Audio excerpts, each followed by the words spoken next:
One thing I love about Megaten is Megaten challenge runs. This gotta be my favorite category in Megaten. I've watched so many people do challenge runs like Bubble Tea and Deuce, and I did my own challenge run a little bit earlier in the year, which was, can you beat Persona 4 Golden with a Pixie? And surprisingly, a lot of people actually liked that one. So I thought I should go for round 2 and do a Metaphor challenge. And I thought to myself, well, archetypes kind of break this game towards the end point, because you're given a lot of stupid ones. But I realized, what if you could only use the archetype you're first given? Like, the MC starts off with Seeker, and that's all I'm able to use. Strohl starts off with Warrior, and that's all he's able to use. You get the idea. So basically, I'm going to be seeing, can you beat Metaphor Renfantazio with only your default archetypes? The rules are pretty simple. I will be allowing inheritance, which means I can max other archetypes, I just can't use them whatsoever besides inheritance. Next, this must be finished on Regicide, so this means no reset button. And third, no cheats, mods, etc. And this must be done on the true ending. Now, in terms of all the requests and stuff like that, I won't be doing everything, because this means that I don't have to do some of the follower links because they unlock archetypes, and I'm not going to be using any of the ones besides the default. So some of the follower ranks I won't be doing if some of the requests I feel like are a little unnecessary. But besides that, that is everything out the way. So we're going to jump into it. Let's go. Oh yeah, lastly, this is not an accurate retelling of the Metaphor story, since I've already played the game now, and I'm just going to be covering mostly just things that affect the challenge and some story points, but I will be skipping over some things, so just throwing that out there, yeah.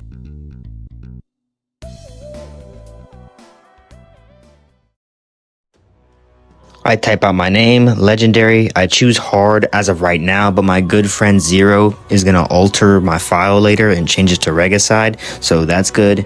And yeah, so we continue on, make it to the desert, I collect the loot, and I eventually make it to Grand Trad. We walk down an alley of racists, and we eventually make it to the recruitment center, which is where we're gonna basically infiltrate and pretend to be a soldier. Now, the soldier's going to ask you, well, Captain Klinger is going to ask you about 5 different questions, and each question is tied to a specific stat. So, you know, obviously if I say I'm small but I'm quick, this means that I'm going to be invested in agility. It's only like a 5-point increase, but these do matter. And I decided to go with magic because, well, Seeker is primarily magic, so I'm going to actually have to go with a magic build for once. Damn, it's been a while since I was actually going with a magic build. I've been Fizz ever since I started playing Megaten games. I meet Strohl the first time, the literal goat, and we get some sleep, and Gallica reads us a story as we prepare to meet up with our client in the northern border front. When we get there, it's a utter mess. There are soldiers dying everywhere, and it looks like the beginning of an SMT4 game. So now we gotta save everyone, or what's left, I guess. We fight our way through, get some basic enemies done, and oh yeah, as I mentioned, I'm still on hard right now. I realized that we can't actually change the Regicide file until I get access to Academia, so I guess I'm kind of banning my challenge to start until I get to that point, but I'm still going to try to follow the rules of the challenge anyway. But just know that my challenge officially starts once I get access to Academia. But yeah, we basically make it through, and we eventually make it to the first boss. Strohl gets clapped, and now we have to save him by basically locking in, and we get the coldest, and I mean literally the coldest awakening transformation that I've ever seen.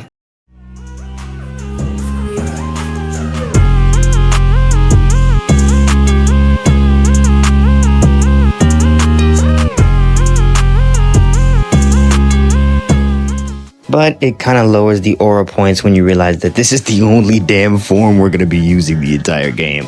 Oh man, this shit is going to suck, man. But anyway, yeah, the boss gets clapped with our newfound powers, and we meet up with our assailant, who is Grius, and we finally get our operation, which is defeat Louise and save the prince. I finally meet up with Moore and get access to Academia, and this allows me to have everyone learn the Seeker. Not like I can anyway, though. But yeah, apparently after the whole human incident, we're now wanted fugitives, so we have to sneak through the forest in order to get back to the main city, and this is where we get introduced to combat. Now, as you can see, I'm now on Regicide since I've gotten access to Academia now, so here's where the real challenge begins. Now, in terms of combat, it's pretty straightforward. You run by an enemy, you hit them, they'll get staggered, and then you can stun them in mid-battle, and then it's pretty straightforward. Stuns happen for about 2 turns, so it's pretty easy to just straight wipe enemies when, you ambush them. Sometimes, though, enemies have revenge values, which I'm not sure if you're familiar with that. That's like a kind of a Kingdom Hearts term. But basically, when you hit an enemy enough, they'll respond with their own attack, and you can see this happening when you see a little quick blinking flash across your screen, and all you have to do is kind of just duck out the way, and you can just keep attacking them. Normally, after you find the pattern, you'll basically never get hit again, and you'll just get free ambushes. Deeper in the forest, I find the peddler and just sell some stuff, get some heals. I continue to kick a bunch of random enemies' asses until we finally get caught by some soldiers. Uh-oh, yeah, looks like we got an actual serious fight on our hands. Now, this fight is pretty impossible to lose. All you have to do is just guard when you're told to, and that's about it. But I will say that I kind of underestimated Regicide here, because I didn't heal, and I actually ended up dying because they focused on me even when they weren't supposed to be focusing on me. And obviously Grius and Strohl can revive me because they're controlled by AI right now. But it's cool, battle's done, it's whatever.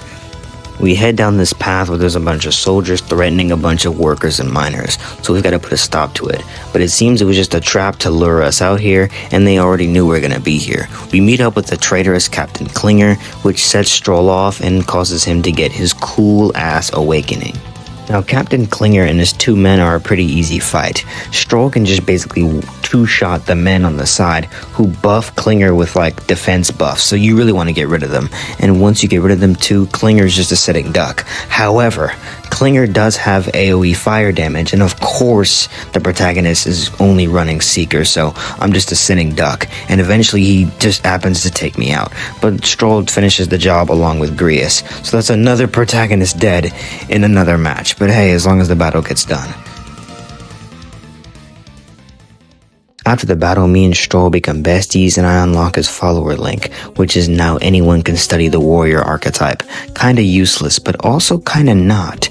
There's one positive here, and that's Grius. Because Grius isn't assigned to an archetype, we can essentially give him any archetype we want. It's just whatever I choose for him. Because of the challenge, he has to stick to that one, because, he has to stick to a default archetype. But because he doesn't have one, we're just gonna make him warrior. Why am I making him warrior over mage? Well, warrior, 2 warriors on the same field can use the skill called Heat Up, and Heat Up stacks if you're using the same lineage. This is going to come really handy really later. But yeah, I do this, and we're basically ready for the next challenge. Before I head into the mines, I open this little chest, I could say, that came with the DLC in this game. And it gives you just basically a bunch of loot and costumes. Now, I'm not banning this or saying this is a violation of the challenge because, well, it gives me a little bit of a help, but it doesn't, completely carry me through. It's only a couple of good MP restoratives and some cash. And you already know I gotta rep the P3 costume. Now, before I officially go into the mines too, I also go to the peddler, buy some Ike's chunks, and basically buy a bunch of equipment with the money I got from the DLC chest, and we're ready to head in. Now, the Nord Mines is a perfect example of just an introductory dungeon. There are multiple different enemies down here, some that are a little annoying, some that are easier than others. The only ones that I found a little annoying though are the slimes, since they resist slash, but don't worry, warrior will cash in soon enough. But yeah, when you get to the 2nd floor, that's when problems start arising because you meet these fucking sandworms, and yeah, even if you stun them, there's a chance they can just completely fuck you over. Remember how I mentioned that enemies get stunned for 2 turns whenever you ambush them? Well, in mid-battle, if you hit them, they have a chance to wake up, and that means that your stun ends early. And I think you already know what that means. Warrior! Warrior! Damn, he really about to rock my shit. Not like this. Get up! Everyone, forgive me. Yeah, already my first death in the run, and it's this early. This is gonna be a painful challenge. But luckily, the next time I jump him, he doesn't wake up from stuns, so it's a pretty easy battle. And I get a lot of XP too. After fighting a bunch of enemies and worms and stuff, we basically find the equivalent to the safe rooms in P5, which allow us to save and also go to academia. So it's kind of like a checkpoint. So just up ahead is a boss room, but I don't really have the MP for it, so I decided to use the magical bread that was inside the DLC chest. Basically, this item recovers your MP every 60 seconds, so I just run around, fight some enemies, and eventually when my MP is back up, I go to challenge the boss. Now this human I'd say is the first official boss of the run, because he actually does cause me some problems. Now thankfully, because I have two warriors on the field who are at the proper level, both Strohl and Grius have heat up, so their damage is going to be basically stronger than the MC's right now. But it's not like the MC could attack anyway, because just like every other enemy in this game this early, he has fire, and of course I can't really get rid of that weakness right now. So this means that the MC is going to just have to stay in the back and guard for the most part. Now this enemy is pretty straightforward though. He has this move called Bonafire of the something, I can't pronounce it, but basically it only targets the first row, and all you have to do is just back up and it will literally just not hit you. So then you could just press him and then get some free attacks in, and yeah. So basically all you really have to do is have Grius in the front with Strohl and have the MC in the back. But the problem is that he is constantly throwing out fire attacks, and while I do have healing items, I'm trying to be still conservative because I'm gonna need those in the future. So I mean, I do have a healing skill for Seeker, but I can't use it if he's constantly using fire over and over, and once he takes out the MC, it's kind of a done deal and I have to restart the battle. But there's a simple solution to this. After fighting him a couple of times after no avail of victory, I realized that he has a pattern. Basically, he'll start off the first turn with doing like a hyper, which is a concentrate. Then he'll do his little formation move, which is easy to dodge. All you have to do is just step back like I mentioned. Then he'll spam fire attacks for about 2 turns, meaning I have to guard with the MC for 2 turns. But after those 2 turns are over, he'll go back into his rotation of doing his concentrate into his formation move again.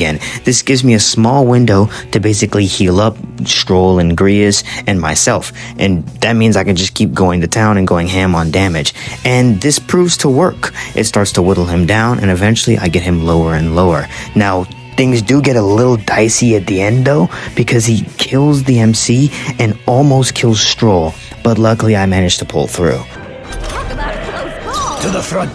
Let's go. Hey, wake up! We're still in a fight here. Not bad, if I say so. I admit.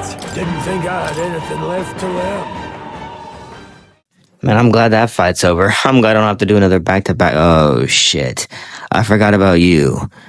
Damn.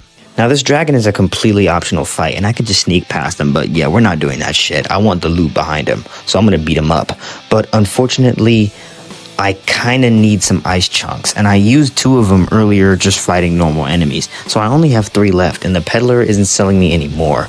So I'm gonna have to extremely optimize.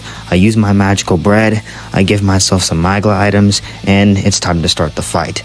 Now first off, I'm gonna be doing the same strategy basically as the previous fight. Because the dragon has fire, you already know where the MC is gonna be, in the back and mostly guarding. He's gonna look for periods of time to heal, and Strohl and Grius are basically going to be my main attackers.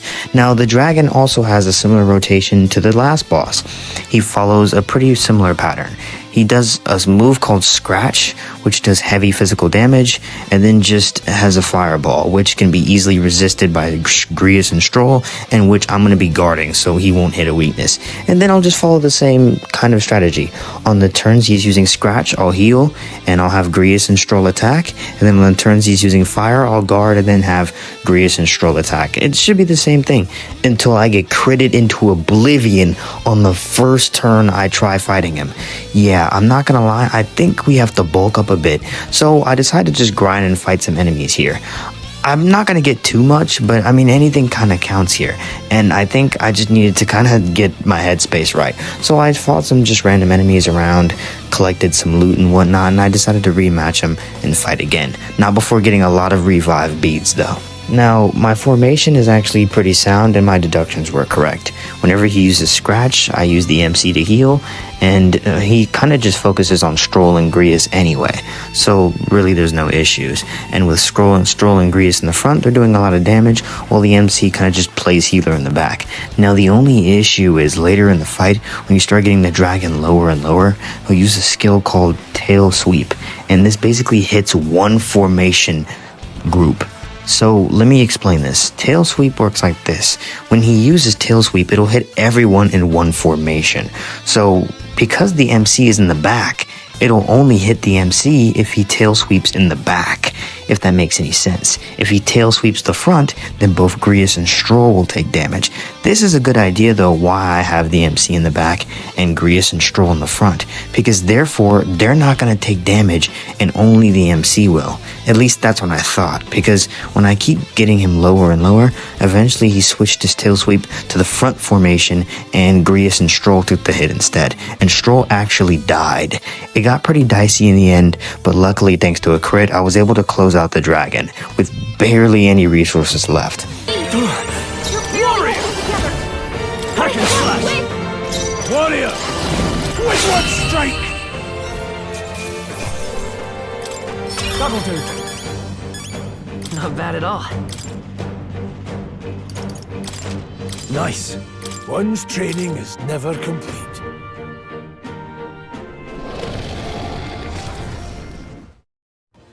I get my loot, which is the dragon sword, probably the best weapon this early for the warrior class, which I hand over to Strohl, and we escape the Nord mines before the thing caves on us. We finally make it back to Grand Trad. It took like 4 long ass days, but yeah, when we finally make it back, Grius tells us the plan. He's basically just gonna try to assassinate Louise, and we gas him up into thinking it's a good idea. And now we comfort Maria before the day, just to make sure she's feeling okay. And we also get her archetype too, which is the healer. I won't really be inheriting too much from this class though, but we'll see down the line. Now the day of the funeral, I just go buy some supplies to get ready, because yeah, shit's about to get hectic. Bro, we are not even 20 seconds into this funeral, and this MF Louise drops down with the flowers of the king, bro. Smoking on that pack in live time. He even had to get the IG flick off. When is it ever this serious, my brother? Come on now. But yeah, him and the crowds get to yapping and arguing, and basically this giant ass rock, which is the king, shows up and says that everyone has a chance to become the king just based on like a popularity contest. So yeah, now Grius gets busy. Well, yeah, he tries to get busy. If you know, you know. I don't even want to show it because I feel bad for bro. We find out that Louise's main man Zorba has been reviving the dead, and we ensue in a battle. Now this battle's pretty straightforward. It's just a bunch of undead skeletons.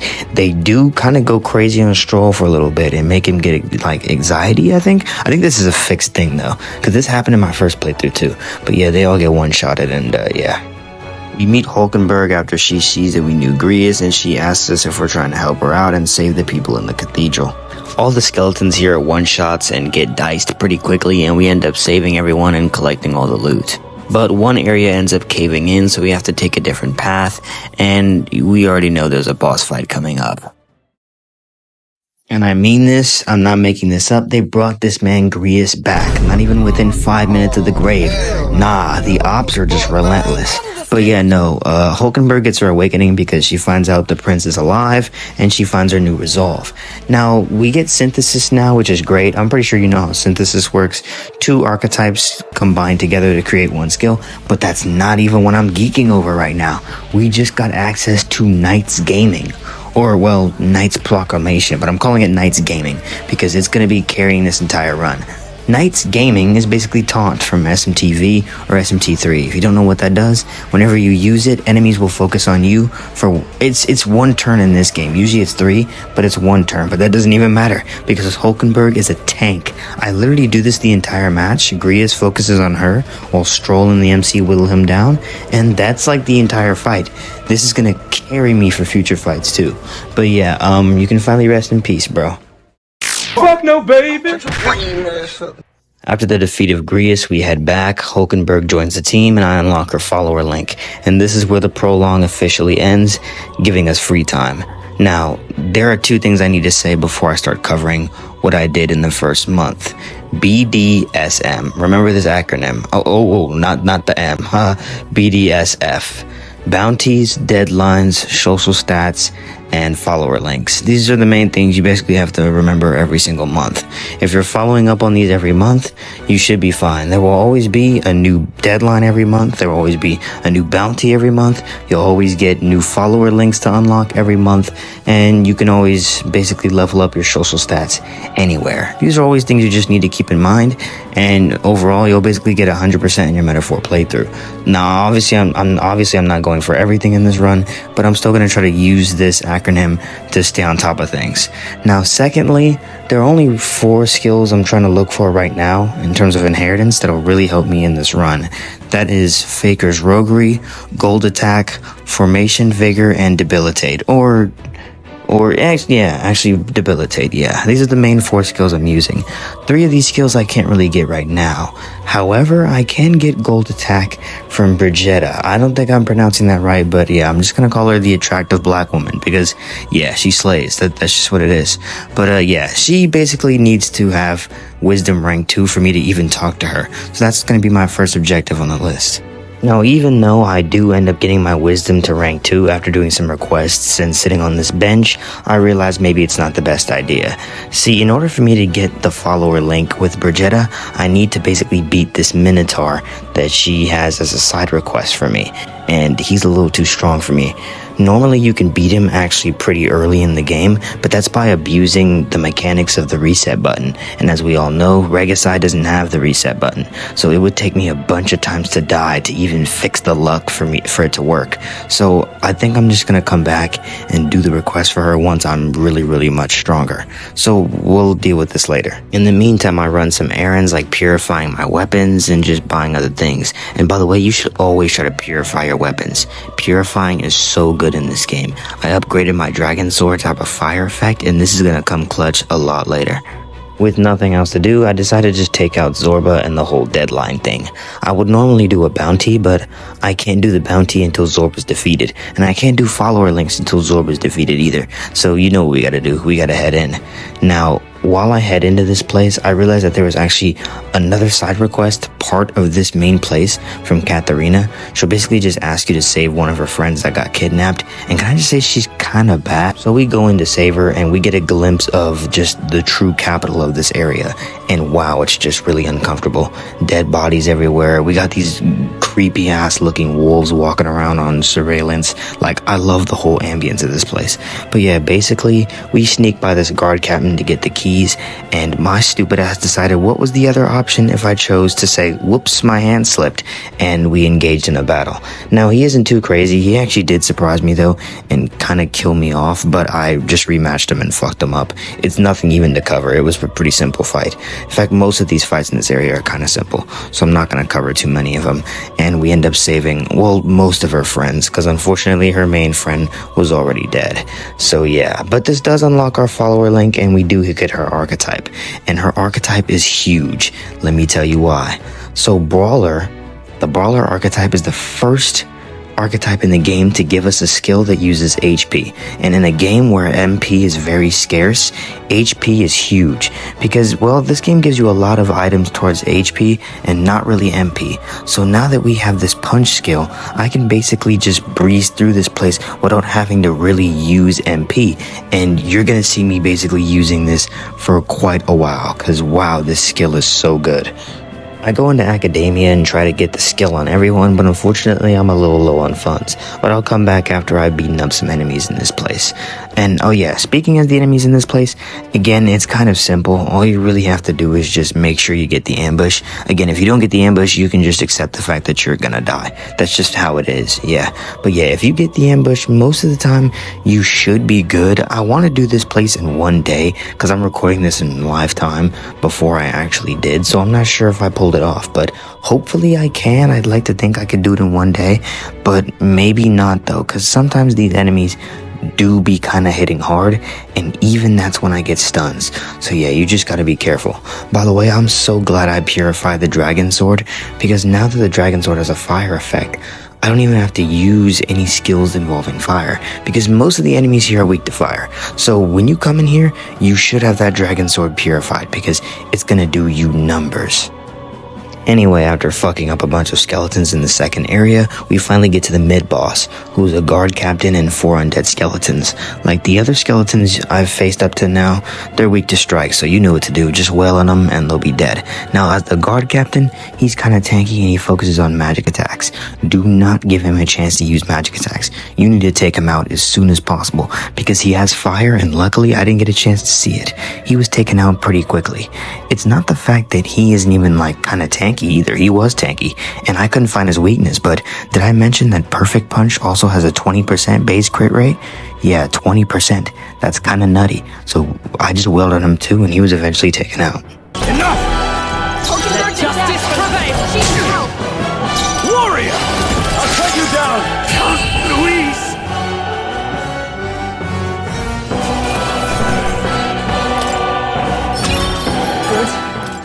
Now I remember these flying fuckers from my first playthrough. They're guarding this crystal and we gotta take them out before we move to the next floor. Now, there's about 5 of them, and whenever they get close to dying, they just blow themselves up. Now the damage is, like, it doesn't kill me, but I don't want to take too many of those. And I try to use the proclamation strategy, but it is not working. They keep spamming curse chant, which inflicts me with hex. And if you're inflicted with hex, well, any damage you do to the enemy, you do to yourself. And I don't really have too many hex curables on me right now, so I'm really not trying to do this right now. And they end up botting me on the first turn, and I go, you know what, maybe it's just an RNG thing, so I try to rematch them. Now my second attempt goes much better because I end up finding their weakness, which is light. I used the synthesis rider of the blade from the seeker and the warrior combination, and I'm actually beating a few of them, but I still end up dying to basically bullshit. I'm not even gonna lie, it's just BS. So at this point, when you die the second time, you kinda need to start rethinking your strategy. While rider of the blade is great, a 2-turn costing move is kinda a hassle, and I realized that the healer archetype can give me hammer for just 1 turn, and that should be enough, to be honest. So I go into academia, get the healer archetype, and I give myself hammer on my seeker, and I'm ready for the run back. And it works out perfectly. Hammer is nearly just enough to take them out. But as I mentioned, if you don't take them out in 1 turn, and they're like left on barely any HP, they'll blow up. And that's why I have Strohl finish them off with the dragon sword. So yeah, I'm just doing this combo of hammer, dragon sword, and I have Hulkenburg on tank duty, and after a bit, I'm able to take them all out. Light! Just 1 left! By the sworn oath of knighthood. Just the thing!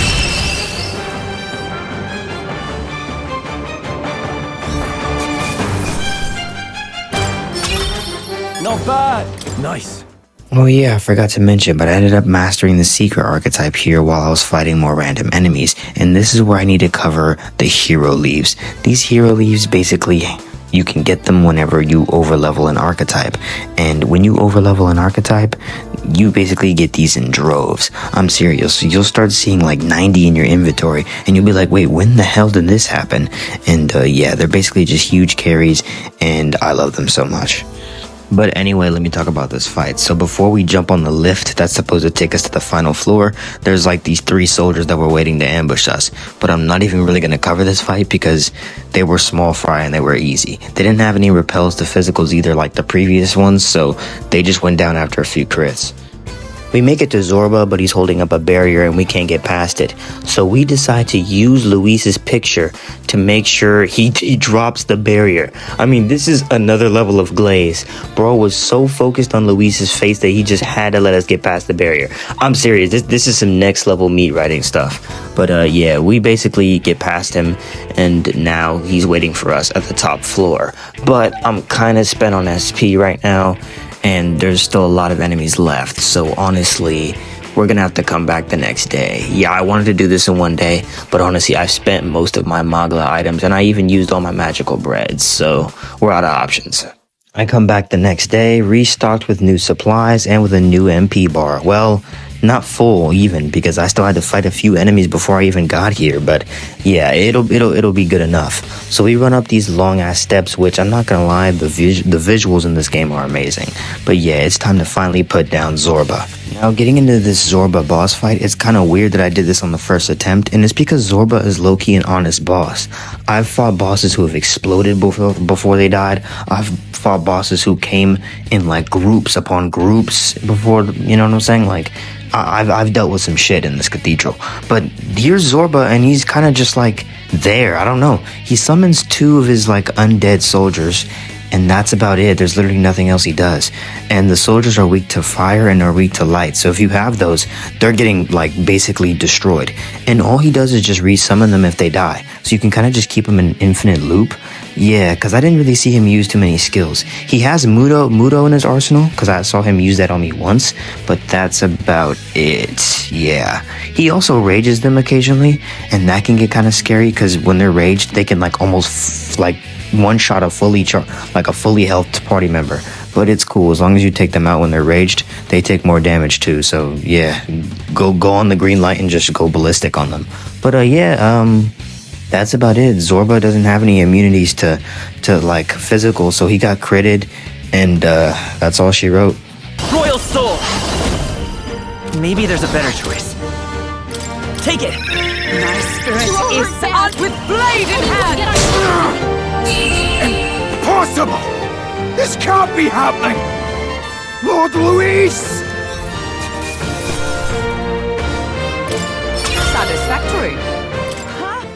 But of course, this Louise Glazer wasn't gonna go quietly, and he ends up using all his life force to revive the dead human that Louise showed back at the like capital. So now this thing is running around causing havoc, and we've got to put a stop to it. And thank God they restocked all my health and MP from the previous fight, because if they kept my health and MP the same, this human fight would be a wash. I would have got cooked. But yeah, let's go beat up this human. Now the Zorba boss fight is just like the human boss fight. No gimmicks, and it's pretty simple and pretty straightforward. All you have to do is just kind of crack the shell of the human. He'll slip and fall, and you'll get access to its heart. Beat up the heart, and it'll eventually die, and that's all you really have to do. However, if you don't clear the shell in one turn, well then you'll give the enemy a chance to attack. And if it attacks, it summons all these soldiers inside of its body, and they'll all lunge at you for a suicide attack. And yeah, it hurts. You don't want to get hit by that.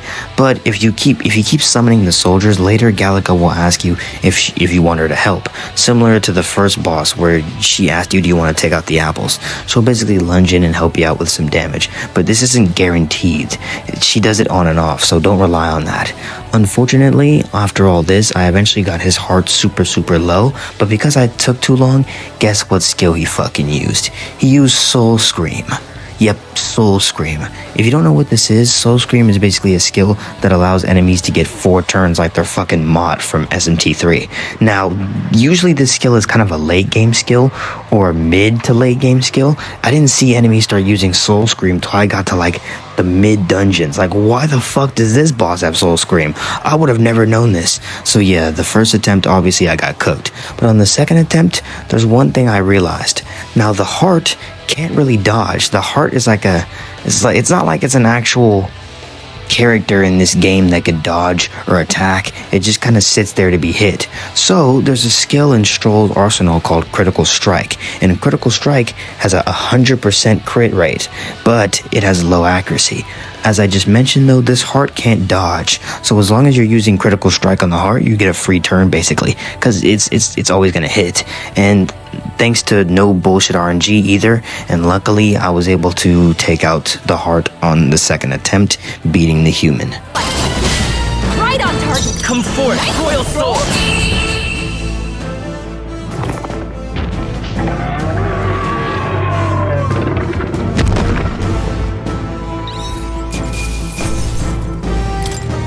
Good. 'Tis done. Not bad at all. With Zorba defeated and the deadline done, I go to the recruitment center and I go fight the bounty. But I don't even really have to talk about this because his weakness was strike, and bro got taken out really quickly. I mean, this fight was a complete wash, so yeah, not much to talk about here.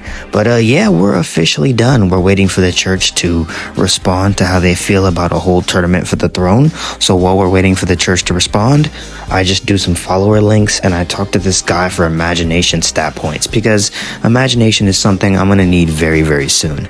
But yeah, I basically do this for an entire week and the days fly by. Some days pass and the church actually agrees to the whole tournament for the throne thing. So we sign up ourselves, we meet Eurus and get access to a gauntlet runner, which now allows us access to travel to new cities.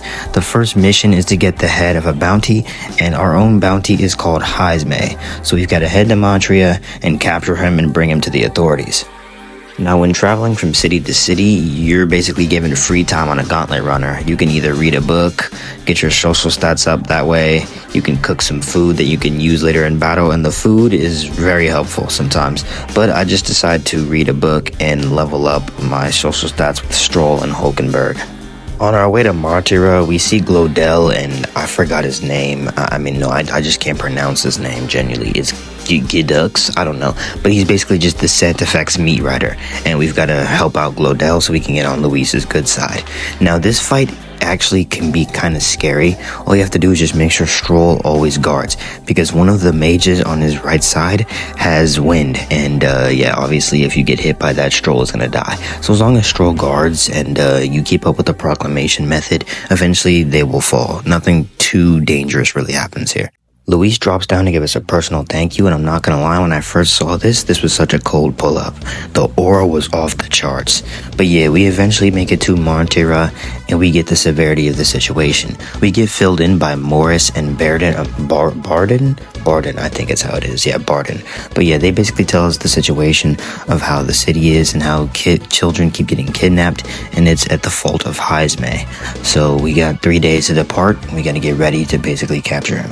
Before that happens though, we get introduced to the teleportation thing, which allows me to now teleport to any city I truly want now. So now I can run errands all over the place as long as it's not taking up a day.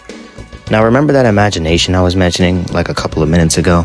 Well, now it's paying off because I talked to Alonzo, who needs rank 2 imagination, and he gives us a side request to go to this dungeon and retrieve something for him. If he does, then we'll get access to the Faker, and that has the skill I mentioned earlier, Faker's Roguery. We're gonna really need that, and I'll explain why when the time comes. But yeah, now that I have this side request, I also go and see if the recruitment center has anything, and of course they have a new bounty. So now that's 3 different things I haven't done now. Brigitta's link, I haven't done Alonzo's link, and I haven't done the new bounty either. So that can be kind of overwhelming, but my 4th party member comes in kind of soon, so I'm not gonna do anything in terms of dungeons at the moment. For this 3-day period, I'm just gonna work on follower links, and oh yeah, there are some things I need to explain too.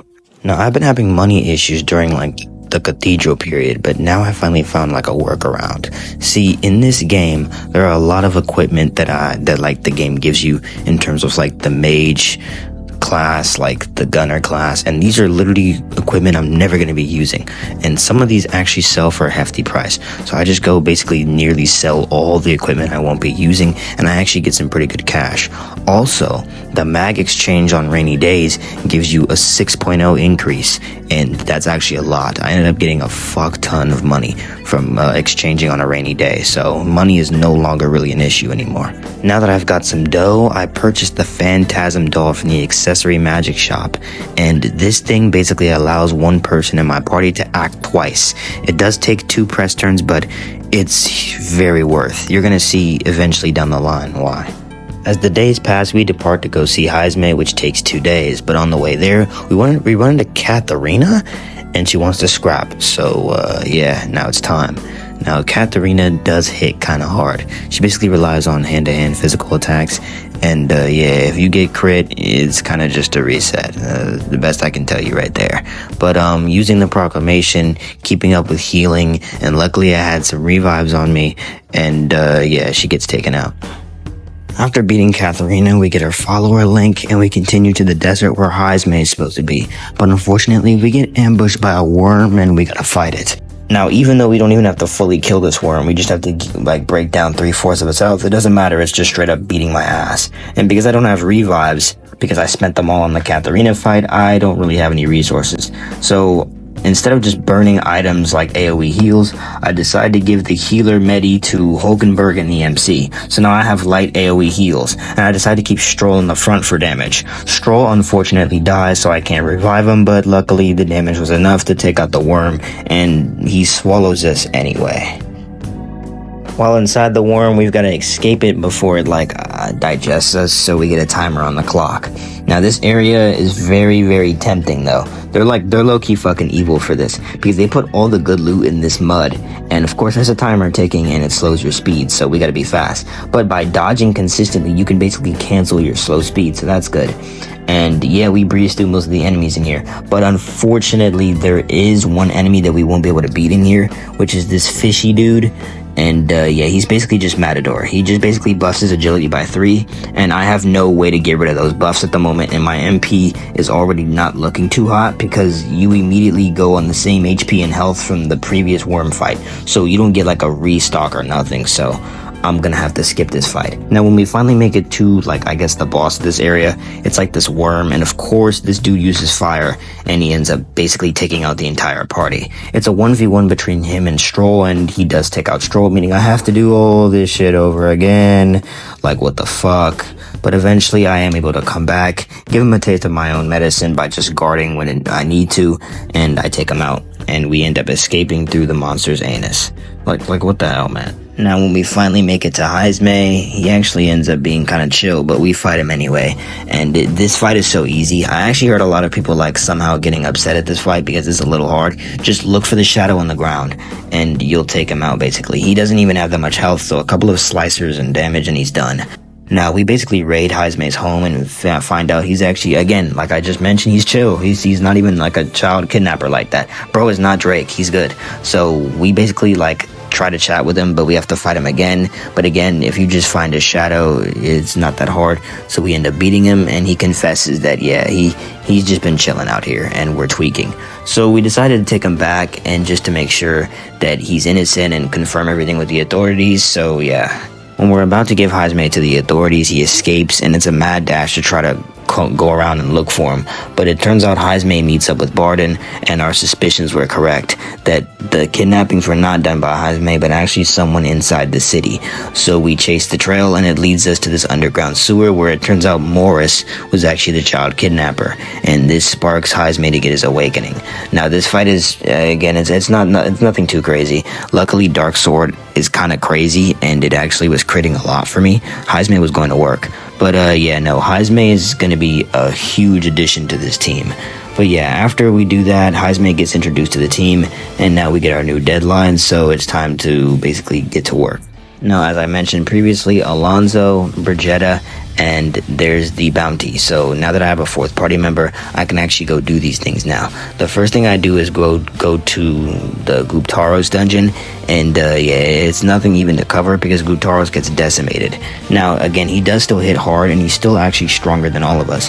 He's I think early 20s, we're barely 20s, so we're around the same level, but I think he's a little bit stronger than us. But regardless, even though he hits hard, 4 party members is just too much for him, and also the fact that he's weak to Pierce, I can use jump thrust from Strohl and Hulkenburg, and he gets decimated.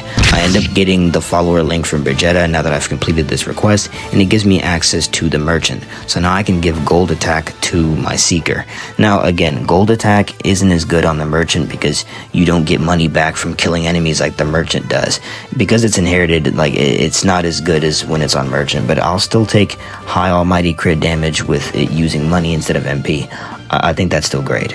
Now, when we get to the Alonzo dungeon, oh my goodness, it's actually kind of horrible. Most of the enemies here are actually kind of weak, and they go down in a couple of hits and some ambushes. But there's these little annoying bastards that hide in these chests called mimics, and they look just like normal chests. But if you use third eye, not third eye, I forgot what this game calls it, but it is literally just third eye. You can scan the chest and see if there's actually an enemy inside of it, and the color will change. It'll let you know. Now, whenever I fight these dudes, I get absolutely destroyed. The main issue is the fact that they have this move called Sleepy Air, which is an element, and obviously it puts you to sleep. And whenever you're slept, you're a sitting crit waiting to happen. You'll always get crit. And of course, on Rega's side, and I'm already under level as it is, I just die. There's nothing I can do. Now, if you're using gold attack and you hit them with gold attack, they'll get focused on the money and they'll lose 2 turns basically. So that's very helpful, but even with gold attack, I'm still getting absolutely destroyed. You know what, I kind of said in this game you didn't really need to grind. I was hoping I didn't have to grind, but I might have to a little bit. Just a little bit. because I'm just a little too weak here. And I fought literally every single enemy I possibly could this entire game, and it's still not enough. So I have to grind a little bit here. Now, there's a method called, that I call Academia resetting. And that's basically, if you head into Academia and head back out, all the enemies you defeated basically respawn. So while minimizing my resources of Magla items, I was able to basically just farm a bunch of enemies and do this for about a couple of hours, getting myself to about level 24 to 25. And I finally made it to the final mimic of the area so I can get my prize for Alonzo. Now, this mimic is basically as strong as the other mimics I face. He just has a bigger HP pool and his level is a little higher than the other ones. So nothing's really changed. Gold attack to decrease his turn amount, and just make sure you don't get sleepy aired. Now, I can't use the proclamation method because Hulkenburg nearly dies in one hit. But by using some revives and just guarding, because guarding does take away ailments getting their chance to hit. I don't really know when he's gonna sleepy air, but I do try to make some like preemptive guards. Some of them work out for me, and luckily I'm able to take them out on my third attempt. Critical hit! Warrior! Heismay's a real ace!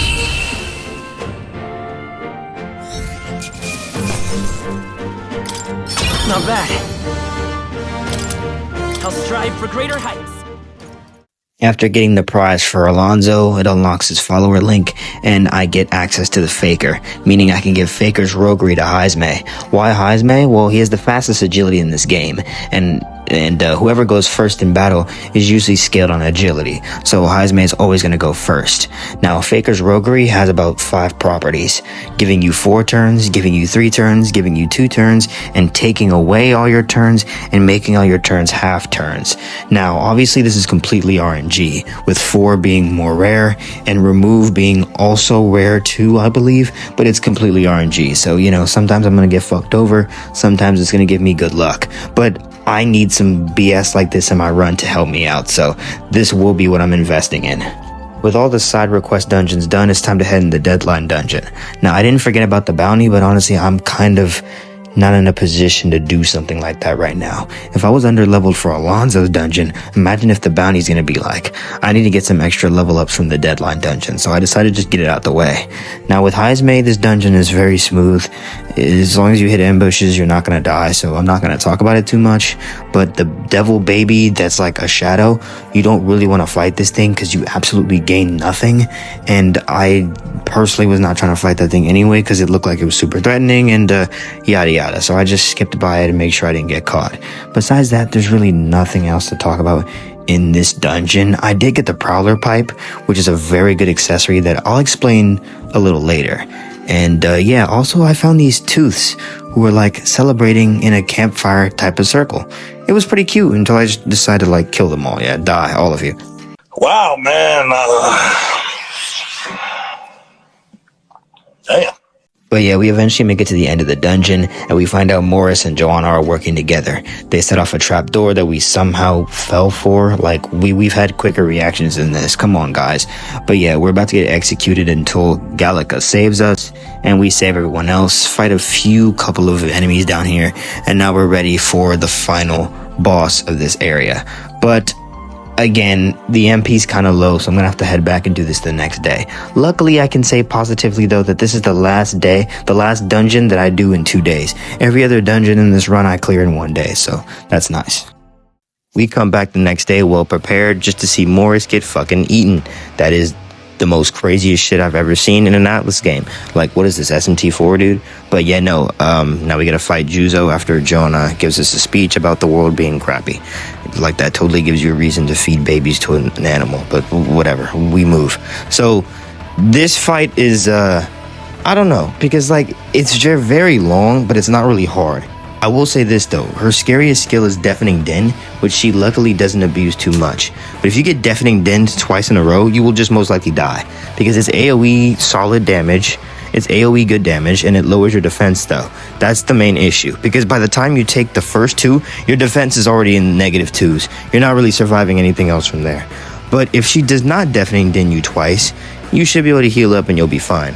Now the rolls I got Strohl doing fizz damage on the main body. I got the MC doing main damage on the eyes and the body, because later in the fight you'll get like a question if you want to start targeting the eyes. I really recommend you do, because if you take out the eyes, she can't really hit you at all. I also got Hulkenburg on tank and heal duty, and I'm occasionally using this skill called her strike skill, which lowers evasion.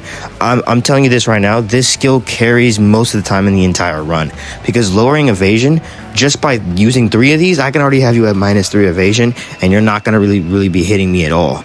And you already know, if you get dodges, that's press turns that are leaving. So, hey, I'm all for that. But yeah, those are the roles I had everyone on. Now, in terms of Faker's roguery, I used it occasionally on Heismay. I didn't use it like all the time, because if I get like negative RNG rolls, that can just fuck over the entire match. So you gotta really be like cautious how you use it. Oh yeah, also I forgot to mention, I also put the Phantasm doll on Heismay. I don't know if you remember what that accessory does, but it allows people to go twice. That's why you're seeing Heismay go twice in these clips here.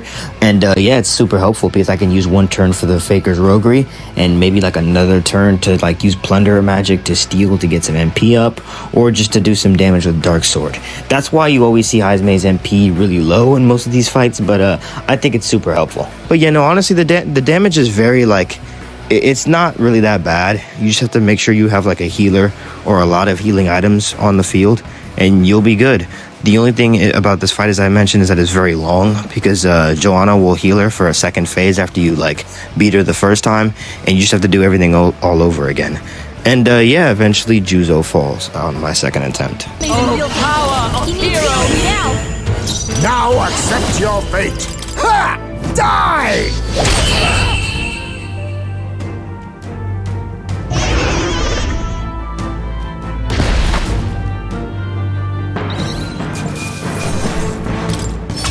Not bad. Not bad at all.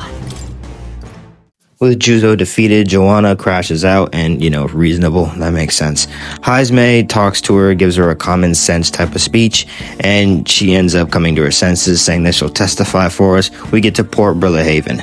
Now that's pretty much the entire town saved, and another arc completed. Now Galaga gets another rank up, Heismay joins the party, and now Barden is available as a follower link. Barden gives access to the commander, and if I unlock the commander, I can get skills like Formation Vigor, which is a skill that raises your party's attack by 2 ranks if you're in the front row. So that's going to be huge. And we also get like a defense up buff as well. So, you know, these are all welcomed, and I really need these. So I'll be working on Barden very soon. But I think the first thing I need to do is just take out this bounty real quick, and I'll have the rest of the month to myself.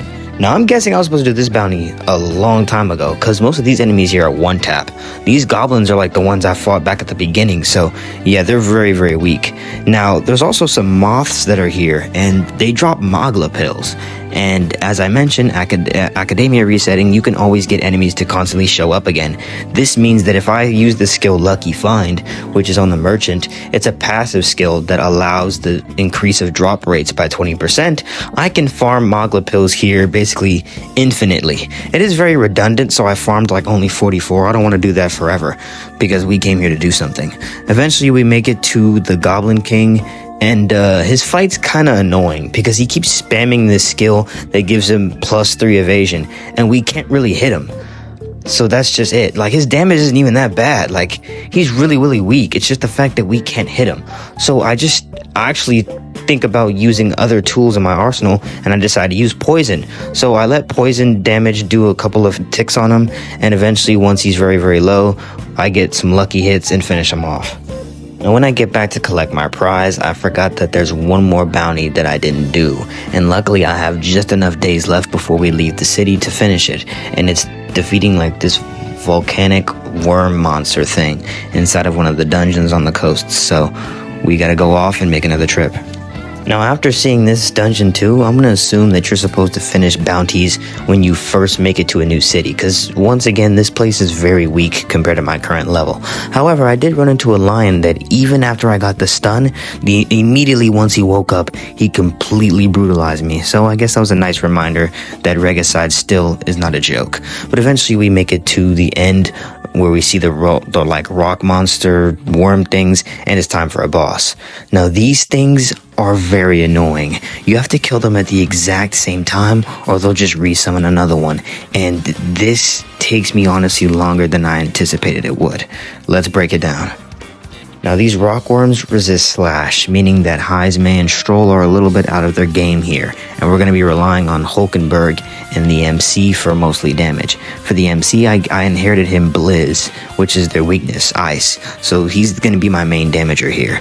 But the rock worms also use fire, so I'm going to have to keep the MC on his toes.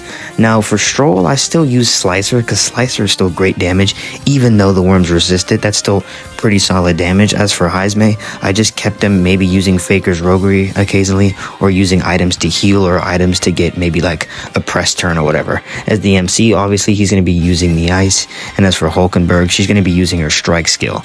As I mentioned earlier, it lowers evasion, so if I can get about 3 of these on each worm, that's like -3 evasion. And I do this a couple of times and they actually end up missing a lot of the time, so it's perfect. And if they miss once, they literally don't get to act, so I'm kind of banking on this. Now sometimes though, these worms have a skill called Paralysis Fang, and if it hits you, well, you become paralyzed, and that's very, very annoying. Getting paralyzed is like my main detriment here, because it happens a lot and it genuinely fucks me over at the worst moments. There was one part where I was close to killing the second worm, and the MC was paralyzed, meaning it just skipped my turn and it just summoned the other worm back. I was so mad. In fact, my live reaction, it was not a positive, happy reaction. I was pissed. But yeah, no, during the run back, I made sure that I tried to cure the Paralysis Fang the best I could. I used the Blizz to hit weaknesses, and I was able to take them out on my 4th attempt. Yes, this took 4 attempts. It just bullshit things just kept happening over and over. This was such an annoying fight. With the last bounty completed, I'm officially done, and I just enjoy the rest of the week with follower links, and that's about it. I just wait till we leave Martira, and I can just chill finally. All my hard work paying off. As we venture off, Catherina wants a run back, so we give it to her. Now, just like last time, she relies on strike attacks, and this time she has a new skill in her arsenal, which is an AoE strike attack. Again, because Hulkenburg has a strike dodge on it, I don't even know why I had that strike dodge on Hulkenburg, but it pays off, and Catherina doesn't get her second turn, leading to me basically just destroying her. Yeah, the Catherina's fights are usually just make sure you have revives on you and heals, and just keep up with your damage and she'll be done pretty quickly. With the best arc coming to a close, yep, I said Heismay's the best arc, fight me, but we finally get to Port Brellahaven, and we have to find a shady inn while all these future possible candidates are just arguing over whatever ideals are the best. Now, the next day, we gotta prepare for our bounty showing, and we don't really have anything, until Joanna shows up and admits that the Heismay situation, and who's at fault truly and all that, and Forden just kills her. Yeah, I didn't expect this. I knew she was gonna die, cause what she did was heinous, but I didn't think she was gonna die then and now, so I felt a little bad, low-key. But yeah, this stunt basically attracts Louise, and he finally thinks of letting us onto his team. So we get, evaluated by Dell and Basilio, and we finally get access to Louise's Gauntlet Runner, giving us the deadline to find the curse that was put on the prince in a notebook somewhere on the Gauntlet Runner before the soiree, which is an event where Louise is going to introduce us to his team. So we've got a deadline of almost 20 days, and with that, some new requests as well. So we've got to get down to business as usual. Now, BDSF truly shines here, that acronym from the beginning of the run, because, yeah, there's a lot of shit to do in Brellahaven. I'm serious. The amount of requests I had were a lot, they were nuts. I was getting overwhelmed myself, so I had to break it down into 2 separate categories for this video. Fetch quests and actual fights. A lot of requests involve me having to fight something in order to get something for someone. I will cover those. But whenever I'm doing a fetch quest or having to go get some item from some shop or something, I'm not going to be covering that for just the purpose of not making this video as long as a freaking YouTube documentary. We ain't got to do all that. By the way, there's two things that are very missable in Brawler Haven, which I'm going to explain too, just in case maybe some people don't know. But there's this guy, actually it's the guy back from when we got swallowed by the worm. It's the old man you saw. But if you trade your gold beetles to this dude, you can get some pretty good stuff. I don't have enough gold beetles at the moment to trade him, but all you need is like 12 or like 13 or something, and he'll start giving you some pretty good items.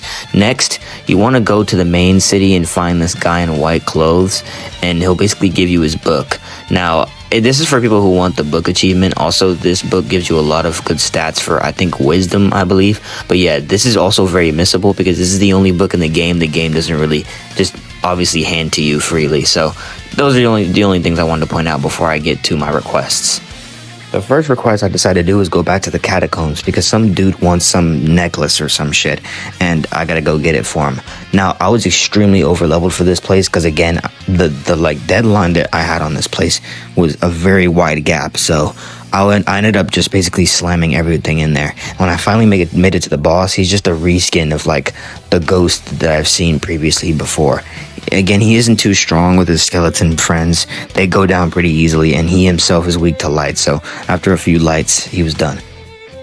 Next up is the Tomb of Lament, and this is where I fucked up. See, in this game, sometimes the weather is a little shitty, and this weather has the storm effect. What the storm effect does is basically whenever I hit a crit, a weakness, anything that says weak, crit, or supposed to give me another turn, I don't get it. Because the storm just says fuck you, and it's horrible. Now, I decided to go to the Tomb of Lament because, I don't know, it was just next on my list, and I shouldn't have, because this place is a little too strong for me. They got walking around minotaurs all over the place, and with the storm effect, it does not help. I'm serious, I'm getting fucked up in this place. It is horrible. I tried to ambush one minotaur, and I barely walked away with my life after getting the stun and getting as much damage as I could. Like, genuinely, like, it is just crazy to me. What you got? Tenacious. Let's go.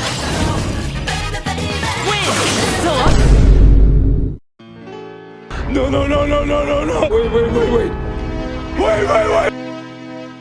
I ain't gonna lie, I'm getting cooked. Yeah, guys, I wanted to like rip my hair out of my head. I was suffering here. But let me just take this time to go into a small rant. It won't be a long one, but let me just cover something. Look, I think Metaphor is a great game. Overall, I give it a 9 out of 10. It has very entertaining characters, very good story. I think it has a great plot twist too. I mean, the OST is great. The design is great. I think the art direction is great. Everything about this game is great. But if I had to give it one complaint, it's the fucking side request dungeons because they suck literal ass. They are garbage. It's just the same dungeons over and over with reskins. That's it. And then they use the same OST every time, so it feels like you're just in the same place every so often.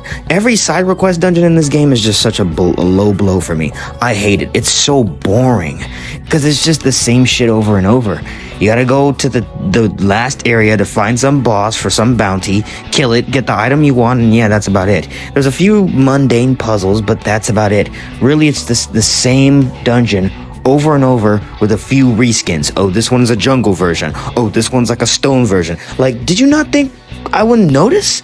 Like, come on, bro. Like, I'm not a game developer or anything, but this is just a sign of laziness. Like, come on. And I really didn't even know that they were doing this until I kind of had to grind in this place because everything is just over leveled here. So I'm way under my head and I couldn't fight any of these enemies without grinding. So I grinded to about level 34 and I didn't actually realize just how repetitive these dungeon layouts are until I started grinding. But yeah, just small rant, that's basically over. Let me get back to the run. So yeah, after grinding about a total of 4 to 5 levels to get myself to about level 33, I finally made it to the end boss. Now this ghost is probably the hardest boss ever. It doesn't help the fact that there's a storm, but even regardless, I think this would be a hard fight. First off, any damage you do to the ghost, he'll just summon his friend, and his friend will help him out with a heal. Once that heal happens though, he won't do it again. So basically just don't attack him on the first turn, because any damage you'll do will just be wasted basically. So after he summons the beast, the two of them are a deadly combo. First off, the ghost just spams Mudo attacks, and he also likes to spam hyper too. So I'm dealing with hyper Mudo attacks on my entire party. That's bad enough, but the lion likes to basically spam just all heavy magic attacks.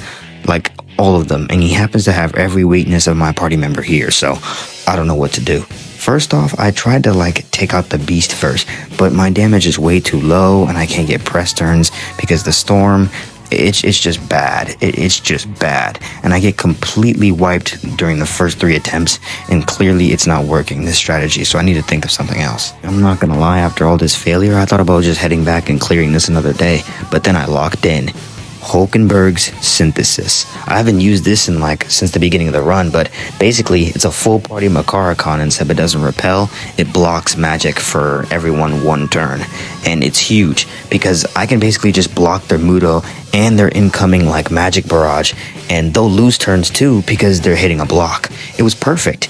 This method actually worked where I was able to take out the beast too. It's very expensive, and again 2 turns is kind of shitty, but it was my only option at this point, and I at least got far enough to where it was only the ghost left, but unfortunately the ghost comboed us with Hex plus Darkness, and if you don't know, if you're inflicted with Hex and get hit with a Dark skill, the damage is going to be 3 times worth the normal amount of damage, so yeah, we got obliterated, but this was a step in the right direction. I think the next one is going to be the winning attempt. And sure enough, I was right. On the second attempt, we took out the beast and got the ghost alone, and he got really aggressive trying to spam AoE Mudo attacks, but luckily with the shield up, and I used the last of my MP to take his ass out. This was one of the most satisfying wins of this entire run, and I'm not gonna lie, hopefully I never have to go into a storm dungeon ever again. This shit was atrocious to deal with. I don't wish this on my worst enemy, man.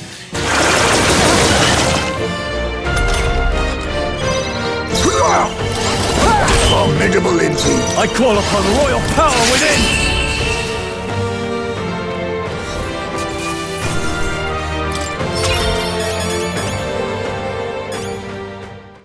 After that horrid experience, we got one more dungeon to go. Well, forest. I don't even know if this is really a dungeon, but yeah, we have to collect 7 dragon berries for someone, and we head in. Now, most of the enemies here are pretty among my level, but some of them are under, so they just get insta-killed. And the moths are here too, so that means more Mogla pills for me. Now, when we get all the dragon berries, this bird type of dragon shows up, and it's time for a boss fight. Now, for the most part, this bird is kind of easy. It just uses Garu attacks, so make sure that Strohl is guarding, because I forgot, and yeah, Strohl died a lot. But that's not the main reason this wasn't the first attempt to win, because this bird has a skill called Peck of Death.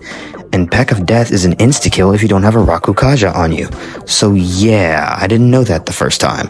But after the second attempt, he got completely decimated because Heismay had a Rakukaja AoE for the whole team. So we just beat him up and that was it.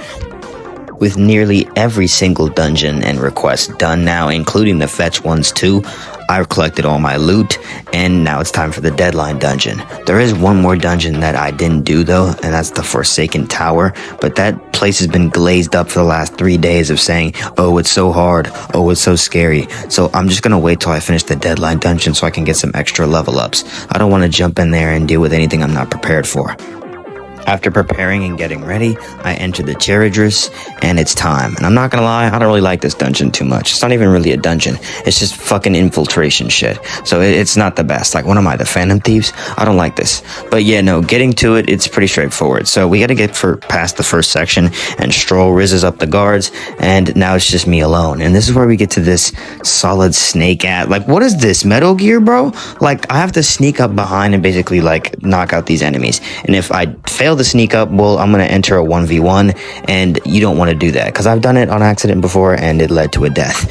Eventually everyone gets through the gate, and now we have to defeat the first sergeant, and he's not actually too hard. Now, the first sergeant is basically weak to like every ailment in existence. I'm serious, I kept hitting him with forget to sleep to freaking poison. Like, I had low-key had to remind myself, whoa, I should stick with one ailment, because every single time I kept using a skill, the ailment kept switching. It was actually really funny. But yeah, he got taken out like incredibly fast. He was light work. Now, when we continue on, we finally reach a path that goes left or right, and each path has a sergeant waiting at the end of it. Now, I chose the left path. I should have gone right, though, because the right fight was just straight up easier. And by the way, you don't have to fight both of them. I've seen a lot of people try to fight both of them. You don't have to. Like, if you want the extra XP, sure, but both, I'm sorry, I couldn't deal with 2 freaking solid snake missions. No, I can only do that so many times. That shit is annoying. But yeah, I decided to just go left, and that's what I did. After the solid snake mission, we make it to the sergeant, and this one likes to spam daze and spam an AoE physical attack, and that's literally all he does. He just does this the entire time.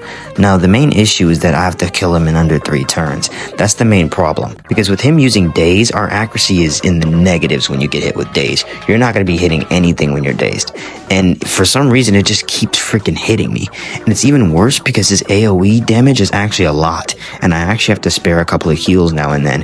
It's a problem, generally. I actually died to this dude a couple of times. Well, not die, but I missed the mark of 3 turns. So I start trying to look around to see what I can do.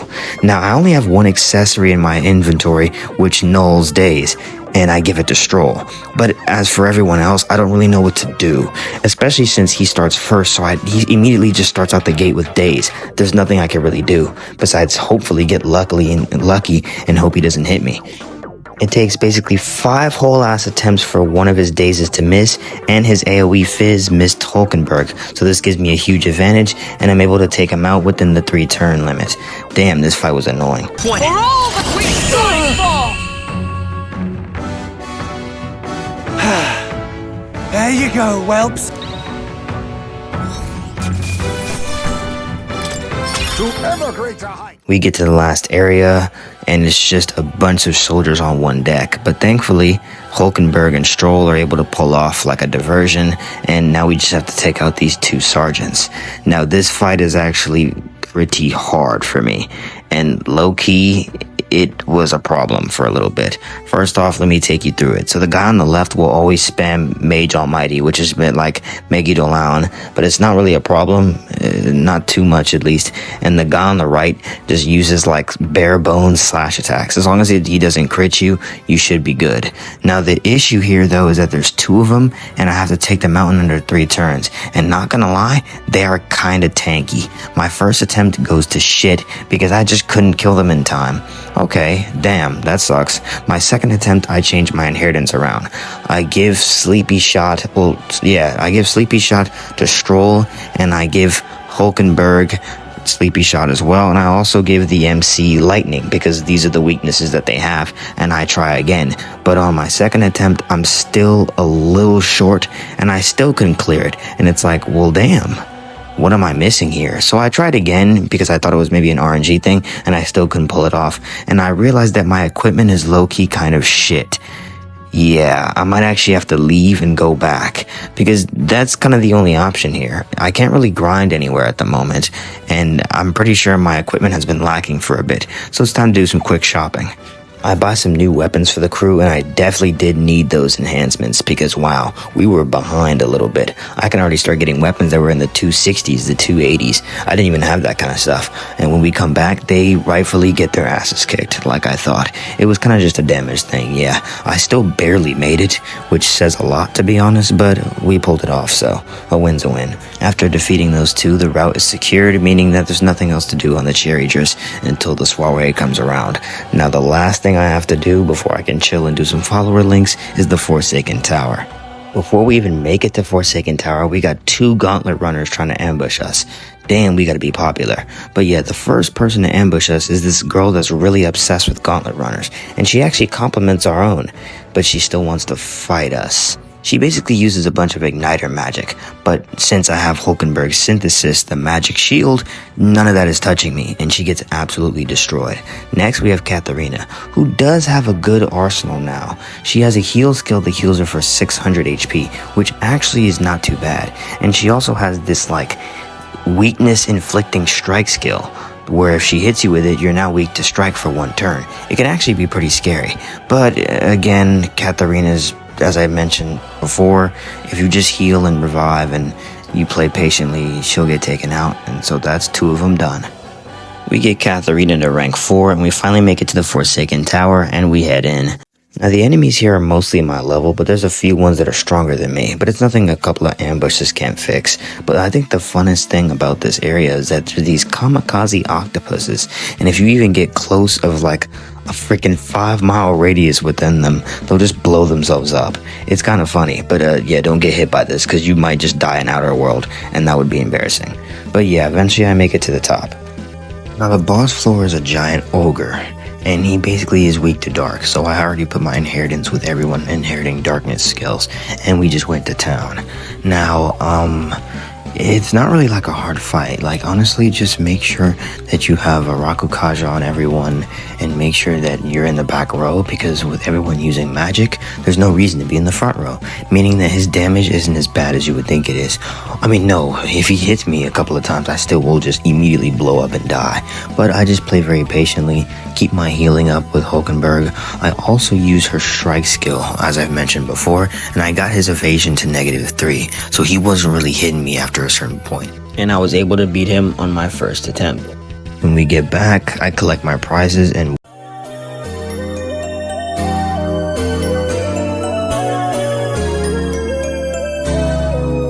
bro, this game is crazy, man. But yeah, no, with the Forsaken Tower done, I can officially chill for the rest of the week until the soiree comes up.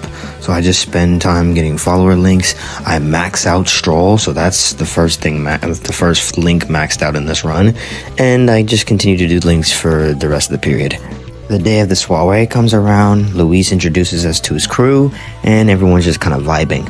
But while this is going on, the MC sneaks out and goes to the gauntlet runner. But something happens during our little sneak in, and it has a takeoff, which I don't understand how that happened either. But low key, who cares? We still have a mission to do.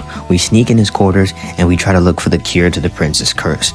We find something that looks like the curse that was caused on the prince, and we snatch the book. But before we leave, we get caught by Junah. And the MC gets out-rizzed, and it looks like we're cooked. But it looks like she's on the same page as we are, and she's the other assailant that Grius was talking about. So we're on the same page here. We're both trying to save the prince. But while we're trying to escape, Glodell catches Junah, and now we have to go save her, and we both get in a fight. Now, Glodell is pretty simple, though, to be honest. If you just take out his dog, he's honestly a fraud. He has no powers whatsoever, and he doesn't do anything special. Luckily, I just had some heals on me, and that's all you really need. But yeah, just focus your wind attacks on the dog, and then focus your attacks on Glodell, and he'll go down pretty quickly. Yeah. After the whole thing, Del and Basilio come up to try to check on what was going on, and we just tell them that Glodell was the traitor, and we put a stop to him. Louise believes us, and just like that, another deadline has been averted. We fill the group in on the current events, Junah joins the party, and the group is looking even more fortified than before. We head to Grand Trad because the curse is something we don't really know how to decipher, but there's a friend of Junah's that probably would know, who is Rella. She's the healer of like the entire city, and she's seen a lot of magic around town. So we try to ask her some questions about the curse, but she says there's no way to take it off without killing the original caster, which leaves us back to step 1 and kill Louise. The tournament continues on, and we all have to get divine relics, and Louise sends us off to a secret island to retrieve the ancient staff called Draco Dios, and this way it'll help him get a leg up in the tournament and eventually beat Fortin. So I get some supplies, prepare accordingly, and we venture off. Unfortunately, Del and Basilio join this trip though, because they don't still fully trust us, so that's gonna cause some occasional arguments here and there. What's crazy though is that we don't even make it to Perga Island yet, because there's a human octopus that assaults us and basically starts harassing the boat, so we gotta put a stop to it. Now, this fight I didn't really remember happening, so I wasn't really prepared for it, but I did manage to have round slash on Strohl from the Swordmaster archetype. So round slash was just completely carrying this fight. It always got a crit too, at least once, so it was like a free press turn. Now this fight overall is pretty simple. Again, just like the other ones, all you really have to do is just continue using Hulkenburg's strike attack to lower his evasion in the negatives, and then I just kept using round slash to take out the tentacles. So ideally you would think it was a first attempt, but it wasn't.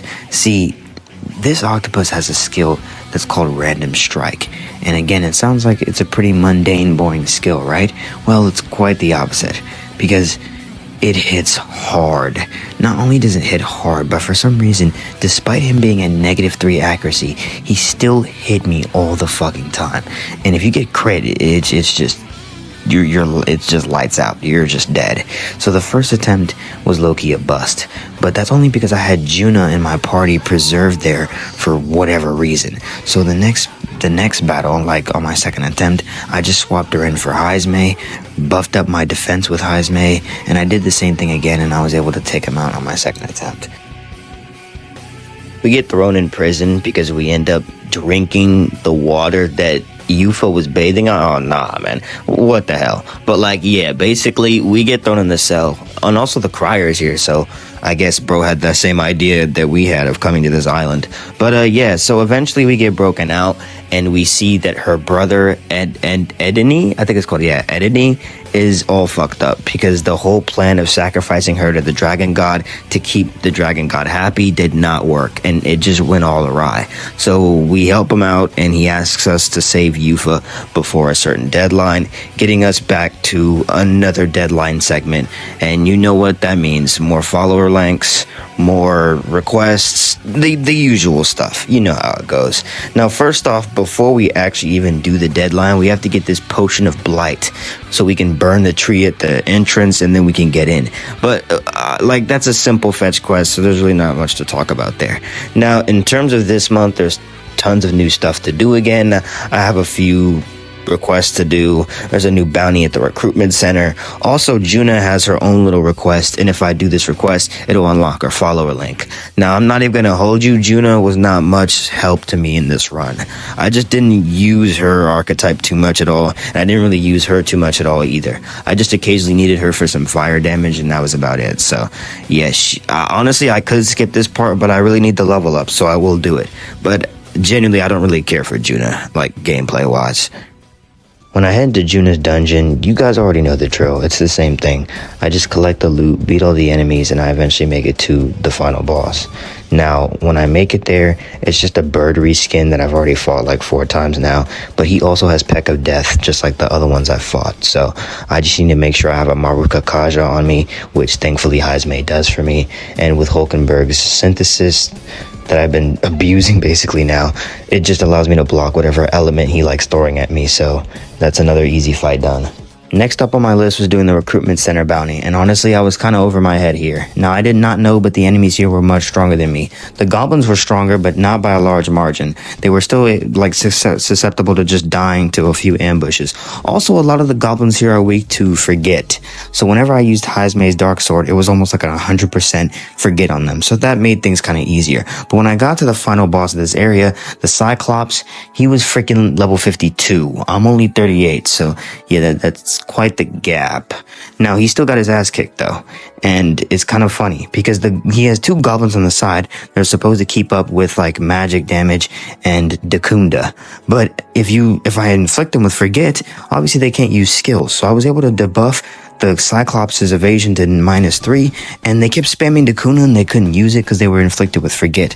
So eventually I just whittled all 3 of them down, and I kept up with the cycle, and it worked out, surprisingly. So I guess brains over brawn really is a true statement.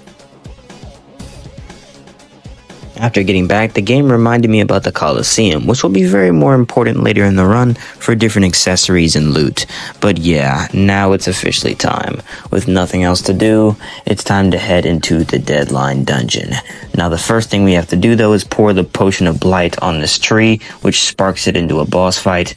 But it's pretty simple. You just need fire, and you just burn the thing to shreds. Now, this thing does have a skill where it recovers HP every turn. It's like 400, but honestly your damage is going to be way more if you're getting press turns off of weakness hits, and as long as you're hitting fire attacks, he'll get decimated pretty quickly, which gives me access to now enter in the dungeon. Now, the first area of the Dragon Temple isn't too bad because you can just look up at the roof. Yeah, it gets kind of confusing having to guess which areas to go because if you take the wrong path, it'll just reset you back to the entrance. But if you look up at the roof tells you a direct path where you're supposed to go. And I just used this and cheated, so I didn't have to do the whole gimmick of having to check which route was the first. I didn't know this the first time, so yeah, trial and error, everyone.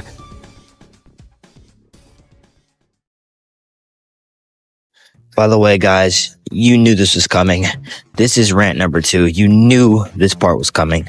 Look at what dungeon I'm about to enter. You already know. Now, let me just break this down as quick as I can. Alright? And look, I'm gonna say this before I get into the rant. if you were an EL fan, ignore me, you know? I'm pretty sure you're very happy that you got your game referenced, and this is a whole EO reference right here, so, you know, it's great. Good for you. Be happy. But let me just say this. Fuck this dungeon. I hate this dungeon with every fiber in my body. I'd rather go back to 5th grade and learn what X's are in math all over again than to ever do this shit ever. I despise this place. It is the worst dungeon in this entire game. I already complained about dungeons being mundane and boring like all the side request ones, so I guess this is my payback because this is just the worst. Not to mention how freaking long it is. All the enemies range here from 40 to level 47. What type of fucking scaling is that? What is this? Why? Like you're acting like I haven't done everything in this game to be at that level. Like what? Like I've done every single request I possibly could up into this point. I said I wouldn't, but I unfortunately did because I'm a 100% completionist who just has issues. But like, it doesn't matter because like I came here at level 38 on Regicide. Regicide is supposed to give me, I think, EXP bonuses too. So like I don't understand how I didn't reach the criteria. I really don't. Like I'm just weaker than everything here. So I have to grind. This game is a grindy game. You really don't have a choice. This is what this dungeon really likes to promote, that you gotta grind because it's genuinely the worst. It's the worst shit ever. I hate this place. The corridors are so small, so it's hard to get ambushes. There are octopuses that just blow themselves up. And it was funny when they were in the open, but now it's not fucking funny anymore when they're hiding behind corners and I just walk into a literal bomb trap. Like, what is this, man? This is just... No. This is some sick shit. Whoever created this knew what they were doing. No reason it had to be this long. No reason that the enemies have to range from fucking 1 to 100. Like, what the hell? I'm exaggerating, obviously, but like, it is still a big gap. 7 levels is still a huge gap. And it's like, damn. Luckily, I was able to find a Magla crystal that where like these moths hang around and they all drop like Magla pills. So luckily, I had a basically infinite supply of Magla pills in this place. But if I didn't, I'd have to come back another day because this is just, wow. Like, it's just cooked. I despise this place so much.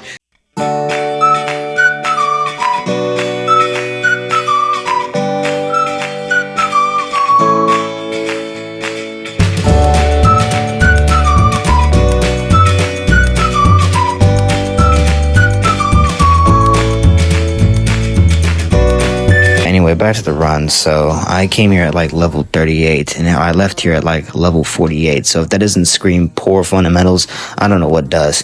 But basically all you really need to do is just have Lucky Find in this place. That's the only advice I can really give you because Lucky Find will increase your drop rates and you'll end up getting a lot of loot here. But let's talk about the mid boss now. Now the mid boss is like the same ears that you'll see throughout this entire dungeon that run around. Now, normally you don't want to fight these guys, but of course you do have to fight this one. And now that I've gotten a huge level up buff, he's not too hard. Even with the level up buff, he's still matching my same level, which is kind of crazy to me. But thanks to Hulkenburg's -3 evasion, I actually ended up getting the Michael Jackson and every single person on my team dodged. So that was kind of funny. But yeah, I just wailed on him and eventually he was taken out, leading me to go to the next area. After dealing with a few simple but very repetitive floors, I make it to the end where the dragon is, and this is where we get our boss fight. Now, Eupha is a mandatory addition in this fight, meaning I have to play with her, which is a good thing though, because she actually comes very handy in this fight, and she had a fresh new MP bar for me. All of us are kind of spent right now. Now, the dragon is controlled by a human, which is why it's going apeshit, and I really recommend you take out the human first, because once you take out the human, the dragon can't really do anything. Now, the human is weak to wind, and luckily Eupha's skill already has a wind like on it, so that's very helpful, and it also decreases attack. So I just kept spamming that move, and eventually they had -3 attack, and I have Hulkenburg also spamming the evasion stuff, so he also had -3 evasion, and I just kept up with the pressure. It's really nothing too major, especially with Seeker actually having pretty solid wind damage, so you know, most of the time I was just hitting weakness hits, and his health was getting quickly depleted. Now I will say though that sometimes the dragon can get a little scary, because one time he hit me with a few physicals and got a crit, and he actually started to do a little too much and almost took out my team. But I managed to pull through on the first attempt, meaning I don't have to ever see this damn dungeon ever again.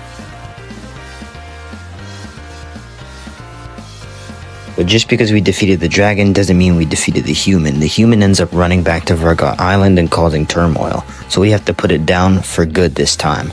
Now this human fight, low-key, it's like my eye opening up to a new world. Because the first time I fought this human, I just used the merchant class and spammed it with Almighty. But now that I don't have that at my leisure, I didn't actually realize how annoying this fight is. So basically, this dude will just switch his affinities every so often, and I believe that he has no weakness though. Like genuinely, even though he switches his affinity, that affinity is usually supposed to have at least a new weakness or some shit. It doesn't have any. Like genuinely, one time he switched his affinity to like ice, so he started spamming ice attacks, and I was like, oh, so naturally it should be fire, right? Wrong. I got hit with anxiety because I hit a block, and then he starts capitalizing off of it, and he'll target the player with that has like, the anxiety on it. So what do? Now, I didn't actually know, but if you just basically stall and guard for like a long period of time, Galaga will actually bring up a prompt saying like, she can help you like display one like weakness for you. And I was like, oh, okay, bet. It's not even a weakness, by the way. It's just a neutral affinity. So every single new phase he changes to, he'll have one affinity that seems to be open that he doesn't resist or repel or block, which is stupid. It's not even a weakness. It's just neutral resistance, and it's like, damn. So I basically had to burn so many items just to get petty damage off of him. I just waited for him to switch to an electric type, so then his neutral resistance can be wind, because that's primarily what I'm using right now, wind. I have mostly wind on everyone, so then when the time came, I just spammed him to death. But wow, this fight was low-key kind of irritating because I didn't know what to do, and I was like, damn, this is so frustrating. Like, I have like a 40-minute recording just from this fight alone because it took him forever just to cycle to the one I wanted.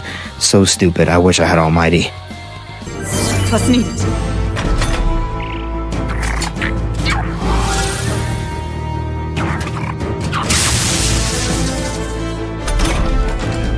I can do this. Help me finish this. Let's go! This is for the future of the Mastari! Fall!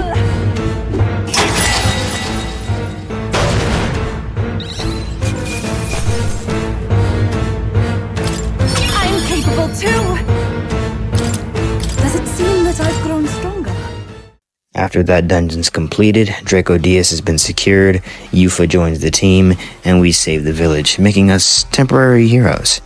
Now, we fill in Eupha about the whole Louise situation, and we all decide as a group to make a fake Draco Diaz to give to Louise, so we can keep the real one for ourselves and figure out a way to kill him. But we'll discuss that on the way back, because we got some empty days. Now, I decided to go to the tower because it's the last request I got of this area so far.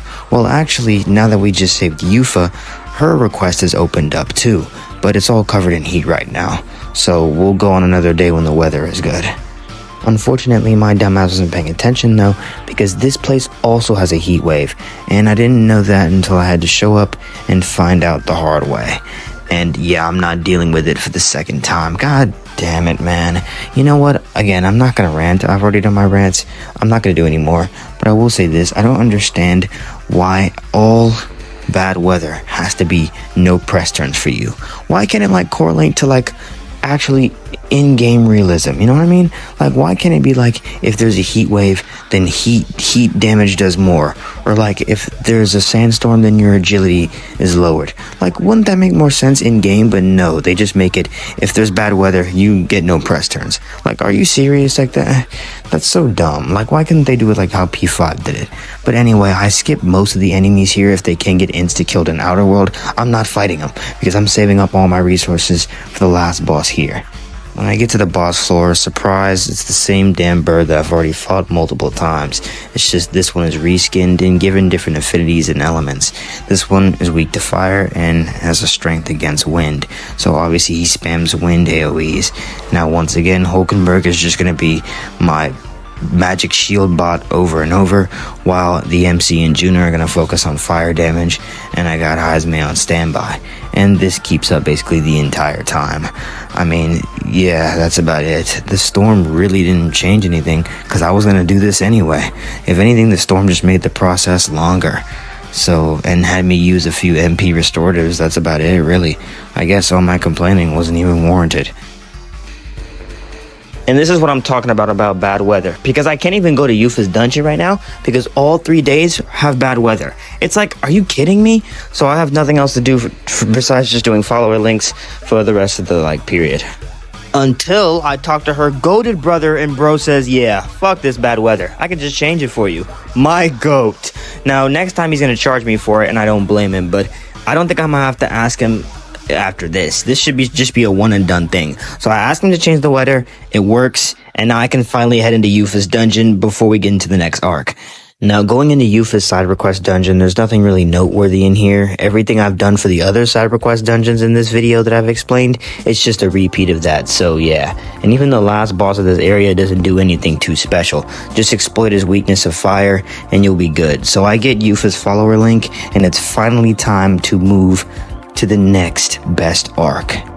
We head to Altaberry, which is the city of Sanctism, so we can go and see Forden present the divine relics. Basically, the whole shit is slanted in his favor, so yeah. But we go there, we give the fake lance to Louise, and we prepare for the ceremony as we discuss the plan with everyone. The next day, we get ready, sneak behind the backwards corridor, so then we can get in the opera undetected. But first, before we get to the good position, we gotta fight off some guards. Now, when you're facing these guards, they will only go for Eupha because they acknowledge that the MC is protected by the King's magic, which is kind of stupid though, because if you fight animals and humans and other enemies, they don't give a shit about that rule. They just go for the MC anyway, so it's like, okay. But yeah, no, it's pretty straightforward. So Eupha has a skill that basically can decrease everyone's attack if used. So I used that a lot, but eventually Eupha ran out of MP, so I just forced her to guard. And yeah, that protected her from not getting hit with her ice weakness. And eventually we were done. Now, from here on out, a lot of shit happens, but I couldn't help laughing at some of these parts. So Junah is performing her song while everyone is looking at her, and we finally get a good visual of Louise, meaning that the MC can go for the kill blow. But this MF is sweating and panting like a freaking dog. I don't even know how he managed to hit him, because his vision was going in and out like, dog, is it this serious? Okay, maybe it is a little bit this serious. But yeah, the MC does manage to hit Louise, and we run out to the corridor so we can try to escape, because we can't get the lance back for some reason. But unfortunately, Louise has it, and it seems we didn't kill him. But he is weakened, so we challenge him to a duel so we can finish him off for good and save the prince. Let's end this. Now, Louise, in my first playthrough, where I had no restrictions and anything, he was a light snack. But in this run, oh my goodness, he's actually kind of hard. See, his Royal Slash is pretty solid fizz damage, but the problem is that if the Royal Slash crits, you can be in danger, and it generally happens a lot of the time. Also, Louise uses this skill that sharply lowers your defense and attack.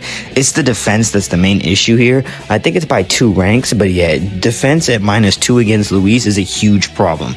For my first attempt, I tried to buff up my defense with Heismay, and I just went to town with damage. And I got pretty far, but eventually, I wasn't getting too many dodges from Hulkenburg's strike attack evasion thing. Even though he was at -3, I wasn't getting too many dodges, and he kept using that defense down skill, and eventually he just tore through my defenses. I'm serious. He got some crits on me, and I was dead. There was no coming back. Now, on my second attempt, though, I got more lucky, and I was able to proc a few more dodges because of his -3 evasion, and I was able to buff up my defense more with Heismay because he kept losing turns and he wasn't able to use his Royal Corrosion skill. I think that's what it's called, yeah. But eventually, I did take him out on my second attempt. The best advice I can say is just try to debuff him as much as you can, because he has no way to get rid of buffs. He can only debuff you, but he can't get rid of his own debuffs. So basically, you just want to outmatch his, and eventually you'll deal with him. Wind! Remarkable! I underestimated you.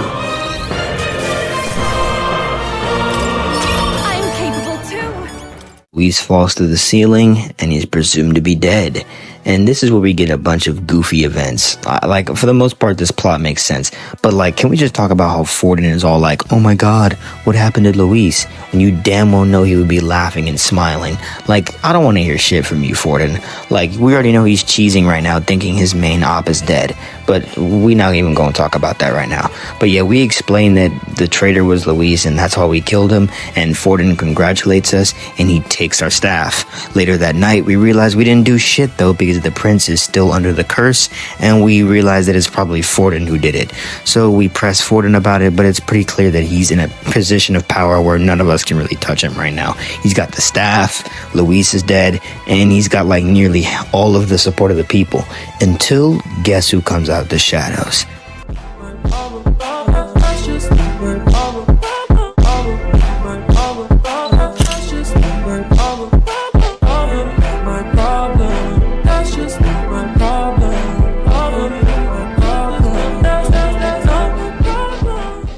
But yeah, Forden reaches his end, and it's at the hand of Louise, and thanks to Zorba, they've been basically running the greatest duo combo of all time.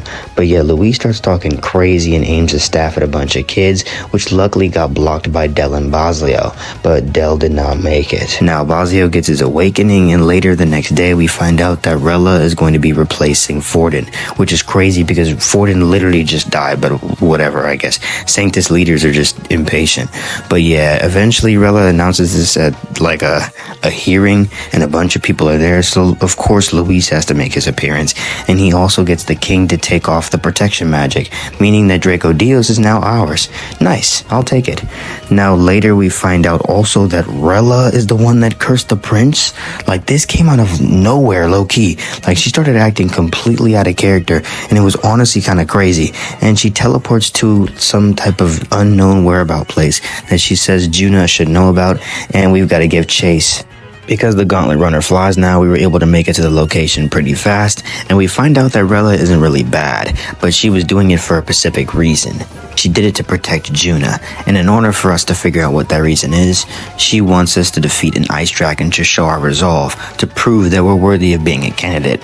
So here's where we get into the most debatably hardest fight in this game. Not for me though. I've heard a lot of people say that this is a really hard fight, and honestly, it was until I realized that Makara-Khan exists.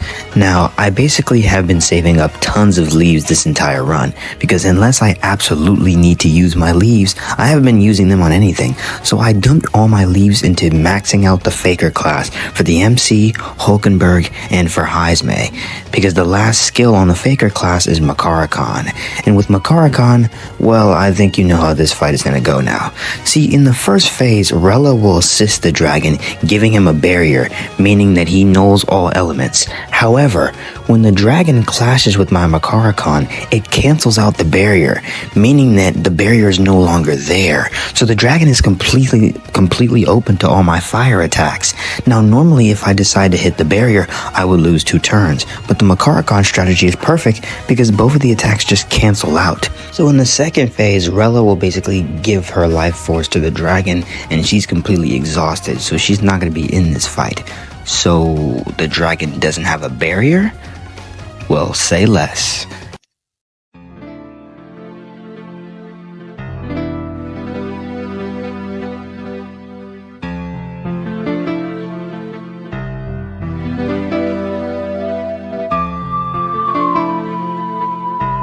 You know, this fight made me realize how broken Tetracon and Makara-Khan truly are in this game. I didn't really use them too much because I don't know, they just didn't come to my mind. But because of how, like, quote-unquote hard this fight was going to be, I had to think about literally every single resource they give you in this game. And I'm not even going to hold you, I could have used Tetracon on the Louise fight I just fought like a little while back. Because like, yeah, most of the enemies in this game that use an element or a fizz skill don't actually block what they use. So this entire run could have been way easier, but I'm not upset how I did things. But yeah, back to the fight. I beat the dragon on the first attempt, and Rella tells the truth about the whole situation, how Forden forced her at a young age to curse the prince. She tells the entire audience of the city the truth, and she tells everyone that we are the proper candidate and we will lead everyone to victory. And with that, she seals herself in a block of ice, basically killing herself. And she trades her life for the prince, meaning that our ultimate quest is now done. With that done, Louise acknowledges that there's only 2 candidates left and says that there will be a final showdown on September 24th. So, with another deadline segment coming, we've got nothing else to do for the time being besides do some requests, follower links, the usual business. So let's cover that before we cover the ultimate Louise boss fight. First off, while I was doing some fetch requests, I ran into Loveless, and he's pretty mad at me for some reason. I think it's like a rumor or something, and he wants to take my head off. Now, he doesn't do that, though, because he's kind of weak. I don't know, like, it's not like he wasn't weak. Of course, whenever any attack hits me in Regicide, I could just die. But, like, yeah, it's just kind of the usual things. Just lower his evasion to -3, so he can't really hit me. Keep up with healing, and then he was done pretty quickly, yeah. I don't really have much to say about Loveless, to be honest. After defeating Loveless, he tells us that Milo set us both up, so we talked to him, and he did. And he basically challenges us, and we get a new request, which is beat Milo. Now, Milo's fight is very, I guess I could just say it's a payback, because all he does is spam Makaracon. I guess this is how the dragon felt. But yeah, it's kind of annoying, but luckily there's an item in this game that can just completely remove it. I don't even know how I have any of these, because I haven't been using them the entire game, and honestly, I don't even know how I got them.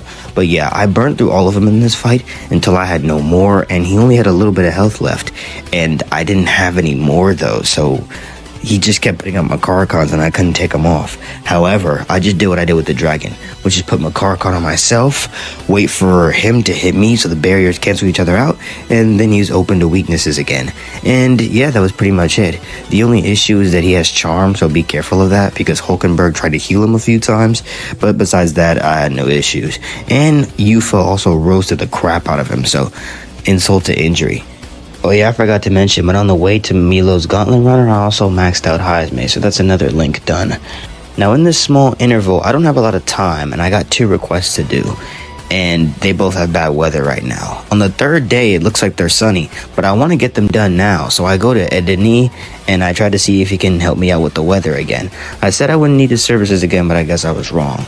Unfortunately, I don't have the item he wants, so we really do have nothing else to do right now. Oh yeah, guys, real quick PS. Before we get into this next arc where shit gets all crazy, we gotta talk about Heismay. Now, Heismay has been putting up great numbers like he's freaking Kobe Bryant. Dude has been putting in the work. However, Thief still kind of sucks, and he's honestly kind of held back. However, if I get the ninja class from Heismay, although I can't use it, I can still steal passives. And I'm deciding to steal agility lore and third eye. These are very, very good passives that help out with evasion. I can also steal shadow dwellers from assassins and put these on the thief. And I can make basically a mini dodge build for Heismay. Also, you remember how I glazed Knight's Proclamation earlier in this run, but it's been barely getting any use? This shit is like Haru screen time. It has not been seen. However, if I put that on Heismay, all enemies will focus on him. He dodges, they lose press turns. Heismay already has high agility as it is, so this game plan, honestly sounding pretty solid. I think this is going to work out until the rest of the game, so let's see how it goes. Now, I went to go fight Rudolph in this brief period because there was nothing else to do, and he gives a pretty good sword if you beat him, but he completely decimates me. The problem is that even though Heismay is dodging with his new build, the rest of the team isn't, and he uses Vorpal Blade after he likes to raise his crit rate, so it just destroys everyone. Yeah, kind of an issue. I could get Tetracon on the Magic Knight and inherit that on everyone, but that's expensive. That's a lot of mag, and I don't really have that much right now. So you know what, I'll deal with this fight and touch on it later. After Rudolph kicking my ass, and with me not being able to do my request at the moment, I was in the dumps. However, Alonso's rank 7 push me back up because they give me the best accessories in the game. Alonso's rank 7 allows you to have access to rare items in the magic shops, and the next day at night when I go, I get access to the manual and the Dodger ring. The Dodger ring, whenever someone has it equipped, will basically take away all press turns if they dodge. You already know who that's going to. And as for the manual, it reduces synthesis turns by 1, meaning that if your synthesis costs 2 turns, it's now 1, which is super meta. I don't have enough money to buy like a full team of this right now, but I'm definitely going to be coming back here and buying more. These accessories are just game changers. After some days pass, the request dungeon finally has good weather, so I head in. On the trip there, I also max out Hulkenburg too, so yeah, another link maxed. Awesome. But yeah, I basically have Basilio on my team right now, and he's going to work with the manual. It's very helpful just having synthesis cost 1 turn. But anyway, when we get to the boss, it's this lion and this lion keeper. Now the lion keeper, I'm not even focusing on him because he's kind of tankier and worser than the lion himself. I just didn't have his weakness, and he resisted nearly all magic, so it made things hard. Now the lion himself is weak to fire, so that's pretty easy to exploit, but the lion keeper will put a Makarakan on him. Like, what is it with the recent use of Makarakan? I feel like everyone has it now, ever since I used it on the ice dragon. But yeah, basically after you take out the lion's first phase, the lion keeper will just die and give all his health to the lion. Like, it's so stupid because the lion keeper was making the fight so much more harder because he kept putting up Makarakans. But now that the lion keeper was dead, there was nothing really to protect the lion. So he got burned to a crisp, and that was it. After this victory, I decided to give Rudolph a nice little payback visit, because I realized I don't actually think I need Tetracon for this fight. Dodger Ring should be able to take away all his press turns if Heismay dodges, so that'll take care of it in itself. So on the way there, I decided to also cook Almighty Stew, because I didn't actually realize I did have ingredients to make one. So just in case I need a weather change later, this will come in handy. Now the Dodger Ring made the fight a lot easier. Heismay was getting so many dodges, and they just weren't touching me. And even when he did touch me, I had Hulkenburg had him at like -3 evasion. So he wasn't even hitting my normal party members, let alone Heismay. So yeah, this fight was a wash. All the Dodger Ring really did help here, and I just pelted him with magic attacks, and eventually the fight was done.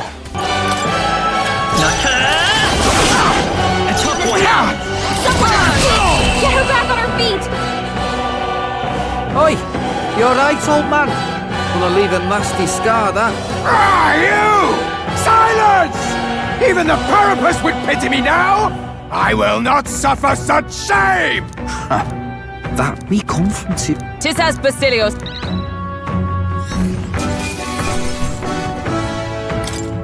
Good.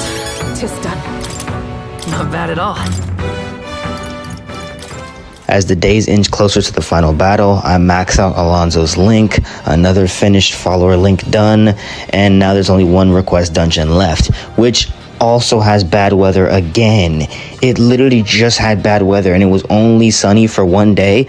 I'm so glad I was able to cook that Almighty Stew, because I go to Edney, and now he can make it good weather again, so I'm able to go in this time. Now the dungeon, most of the Cyclops are under leveled, so I just insta-kill them. Some are my level, but again, it's just ambushes, so yeah. Now there is one room I made it to, and it's like, what the heck is happening in here? Like, the amount of like glaze that's happening towards the one at the bottom over there is crazy. What is this, like some Minotaur meetup? Like, y'all good? Yo, chill! Anyway, the boss floor is just a Cyclops that'll summon another Cyclops, and you just have to beat both of them. Now, they're kind of light work. They're weak to wind and pierce. And obviously, Heismay is going to be the main attention point so he can get some dodges and take away their turns. Later in the fight, when my MP starts getting a little low, I switch out Strohl for Eupha, and Eupha just completely decimates them since she has that wind skill that lowers attack. So they weren't even getting too much damage on me, and they were done on the first attempt. Soon, the deadline for the battle comes around, and it's time to fight Louise and claim the throne. So, let's do this. Now, the Louise boss fight is, it's easier than the first one. All you really need is just Makarakan, so you can reflect his, like, elemental bladed attacks, because he'll infuse his sword with elements, and then he'll strike for weaknesses. But since I have Heismay with the nice proclamation dodge build, most of the time Heismay is just getting rid of all his press turns, and when he does do, like, an AoE attack, I have Makarakan on, so most of the damage gets reflected back. Again, I'd say the only issue is just how long this fight was, because my damage was kind of so the fight did take a little longer than I anticipated, and I had to swap in a few few people. But that's the thing I love about this run, is that I've low-key used every single party member in battle, maybe like once or twice, because eventually if the fight does get a little lengthy, I can just swap people in and out. But yeah, no, Louise gets beaten on the first attempt. Yeah, not much to really talk about here. But what pisses me off the most is after this fight ends, we could literally kill Louise here and now and end everything. But instead, we just let him start yapping. And you know he's manipulative, so somehow he flips the whole situation and turns the MC into a human. Like, dude. God damn it! You can't make this shit up! So now, because of that little publicity stunt, everyone hates us and we get forced out of Grand Trad to retreat. We have literally nowhere else to go right now that doesn't want to take our head off besides the Elden Sanctum, which is where the prince is at. But when we fucking get there, guess what? He's dead. The prince is fucking dead because Zorba somehow sneaked him. And it's like, dude, you can't make this shit up. So not only did Louise get his get back on us, somehow flipping the whole situation, now Louise is probably going to become king, and now everything we've worked for the entire game, which was basically saving the prince, is worthless now because the prince is dead. Like, I can't, man. I just can't. Fortunately, though, the prince is not dead because it turns out the MC was the projection of the prince the entire time. The MC's canon name is basically Will. So, you know, Will of the Prince. That's pretty cool. That's fire writing, honestly. I really like that. But yeah, after we get our sick new cut and our nice white hair, I honestly like it. I really like it. We get some exposition and some lore dumping on Eldas and Louise and all that, and we find out that Zorba's still here. So he sicks a human on us, and it's time for a boss fight. Now this fight isn't hard, difficult, compelling, mind-boggling, anything like that. It's one of the easiest fights in the game. You're just fighting one of the humans from the beginning, so he does the same shit he always did. And because I have Heismay, well, you know what? Let's just count the amount of dodges Heismay got. I see your game! Now that's finesse! Too slow! That's finesse! I see your That's game! finesse! Let my power... Do not relent! More apples? Quick, knock them off again! Now that's finesse! And he got way more than that, to be honest. This is only like 1/3. I'm not going to show all of them because we'd be here forever. But basically, there was no danger, mortal danger for me in this fight. So why am I setting this up? Why am I telling you all this? Well, because it takes me 20 minutes to do, though. And that's kind of long in my eyes, considering most of the fights I've been in are like maybe 12 to 13 or something like that. Maybe the ones I've struggled are usually in the 20s, but 20 off a boss like this is crazy. And that's because I'm down a full man. See, in this battle, they forced me to have to use the prince, the new archetype you get once you become the prince. And it's like, you know, I really like that archetype. It's cool. You know, it's super strong. Yeah, awesome. But I can't use it, obviously, because this is the challenge run. And yeah, so basically I just force the MC to guard or pass a turn or maybe use a healing item once in every while. But like, I can't do anything else. So I'm completely down in damage and I have to rely on 3 party members doing it. Well, 2, because only Heismay is dodging. So only 2 party members are really trying to put out damage here. And you can see how long that takes. The main issue is that this dude still likes to spawn those apples that basically he eats and then they give him free health.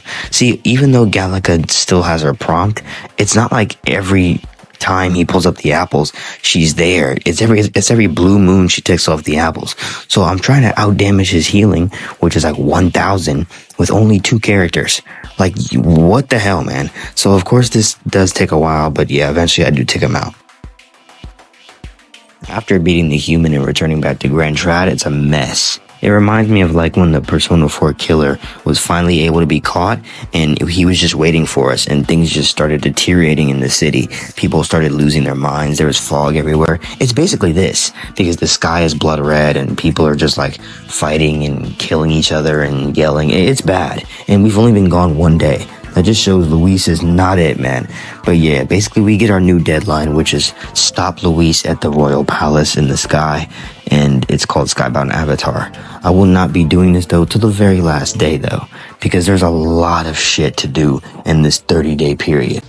I need to max out all my links. There's still some new requests to do. The Trials of the Dragon are here, and the Trials of the Dragon basically have the hardest fights in the entire game. I know you guys are looking forward to those fights. So yeah, I'm gonna cover all of them in orderly fashion. So let's get to it. First off though, I would like to say as a small PS is that there's this dude in Altaberry who sells steamed buns, and if you get them, well, basically they provide like 100 MP to your entire party, and they're very, very good. You can basically buy one of these every single day. Unfortunately, he can't make more than one per day. So if you head in the afternoon, he sells them in Altaberry, and you can end up getting like basically 30 then if you buy them every single day. And I'm not gonna lie, 100 MP for the whole party, and you can get 30 of these? That's like one of the best items in the game. So I'm just putting y'all on if you didn't know already. But yeah, let's go into the requests and the dungeons. First request on my list is this place called the Abandoned Path. I need to kill this ogre reskin who is a lot stronger than me, which says I really shouldn't be here right now, but you know what's new. Now first off, this guy uses AoE physical attacks, meaning the whole party gets hit, so even if Heismay dodges, I'm still taking lots of damage here. In fact, everyone died and it was Heismay in a 1v1, and he actually was lasting a long time, but eventually luck caught up to him and he got hit.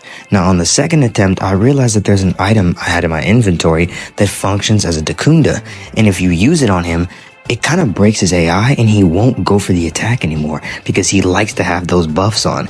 Every single time you Dacunda him, he won't go for that supercharged up attack. So that saved me from taking a lot of damage. As for the damage I gave to him, Hulkenburg and Basilio. That's all you really need to know. Because when Hulkenburg and Basilio are on the same team or on the same field, Basilio gets access to the skill Wanton Destruction, which does a lot of damage and gives a temporary weakness to strike. I was getting basically insane numbers with Wanton Destruction, so every single time Hulkenburg and Basilio are on the field, you already know what my intention is, guys. You already know. But yeah, basically I beat him on the second attempt thanks to a lot of damage from Basilio. Soon, I max out Brigitta's Link, which gives me access to the Tycoon, and the Tycoon has some of the best passives to inherit in the game. I'm definitely going to be stealing some stuff from that archetype. Next up on my list wasn't an actual bounty, but it was a request I needed to do, which was defeat the worm so I can finish Barden's Link. And this shit was personal, because yeah, this is the MF that swallowed me back at the beginning. I didn't forget that, so let's do this shit. Now, this worm gets absolutely eviscerated. Now, he's obviously stronger than me. He's like in the early 60s, I believe. But again, with Heismay, with Knight's Proclamation, getting all these dodges, Wanton Destruction combo, this worm was done in literally like a couple of hits. I really have nothing else to say for this fight, yeah. For the first time ever, I literally have nothing else to say. He just got Wantoned, the best I can tell you.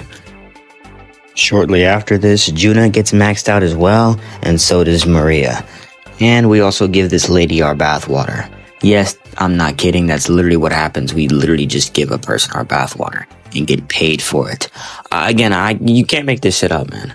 My next stop was Mount Volcano. I'm here for a relic and also some other item I was asked to get, but I'm mostly here because there's some Sanctus that's driven himself insane, and he's part of Eupha's Link, so I need to take him out. Now, his boss fight isn't too hard. He does have, like, his own version of Megidolan, so kind of watch out for that. But besides that, he doesn't have anything else. He just has AoE Darkness and AoE Light attacks, which can be easily blocked with Hulkenburg's Synthesis. So, for the most part, I'm chilling. However, when I got him lower, he started using Curse Chant, and he hit everyone.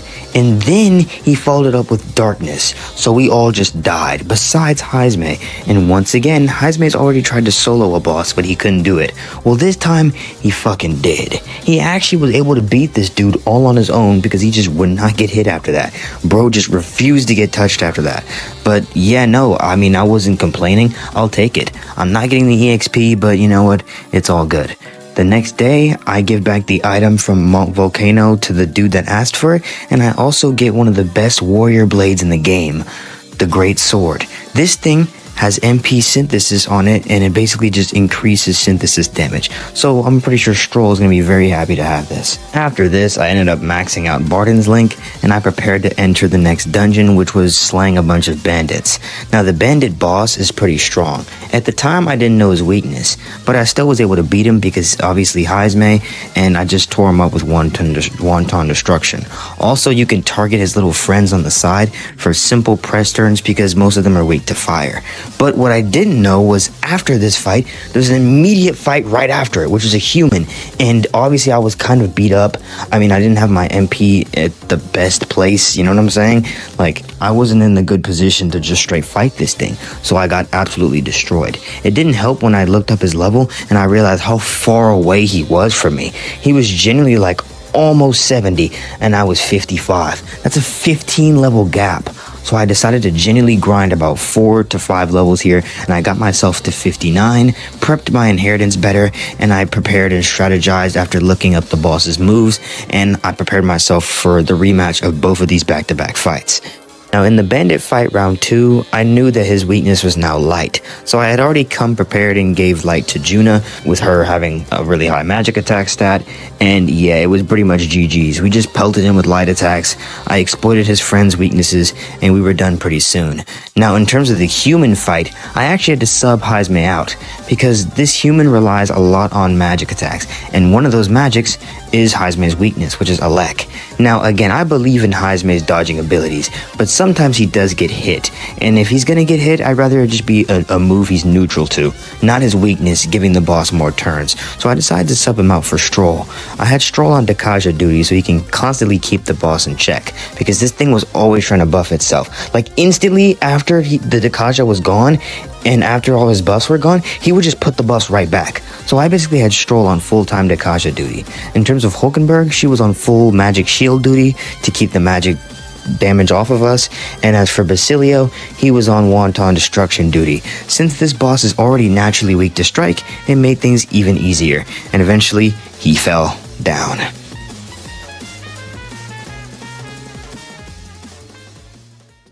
Next, I do a trip to Jin's Gauntlet Runner so I could take back the relics he stole from my goat Nuris, so I can max out his follower link. Now this fight is such an utter joke, I don't even really want to talk about it. The only thing he really does is just spam this move called Mage Grace, which is just an AoE heal for his whole team, but really I was never in any danger at all, because, you know, Heismay. So yeah, why even cover this fight? This fight was also a joke, and he got destroyed. After this, we max out Nourish shortly after, and I finally get to the last dungeon request until I can start covering the trials, which is just some random ass dungeon that has weak enemies and another bird reskin that I fought like the 7th time. Once again, I just use Magic Guard to block his elements, I use Basilio for damage, and as usual, he gets pretty wrecked and it's over. With nothing else to do but the trials, I just head to the Coliseum and try to get some days in there. I need a few more days to get the Gambler's Manual, which is something that you get at the end once you've reached Gold 1. I haven't reached it yet, but eventually I will. But it's about time I finally did the first trial of the dragon. Now, I came here on a bad day, because there's bad weather, and I didn't even notice until I got here and started fighting enemies. So you're probably thinking, oh shit, you're cooked, aren't you? No, because I'm fighting the literal worst dragon in the game. This is probably the easiest fight, actually, legitimately. Now, the Devourer of Flames is a very scary fire dragon god that has literally every fire skill in the game with some of his own custom stuff. Like, he has a fire charm skill. What is that? Like, why do you have that? He also can buff his attack to the max while debuffing you completely. Now, there is one thing that he has that is more of a detriment, though, than a positive for him, and that's his skill called Burn Down. This basically functions as like an Armageddon, because if you break a rule or you take too long and how many turns, he'll just use it off rip. Now this is good in my position though, because if we can make him weak to fire by using the Masked Dancer and have Makara caught on everyone, well, remember what happened to the Ice Dragon? Well, let's just say it's that times infinity. We're said to belong to a we have ambitions.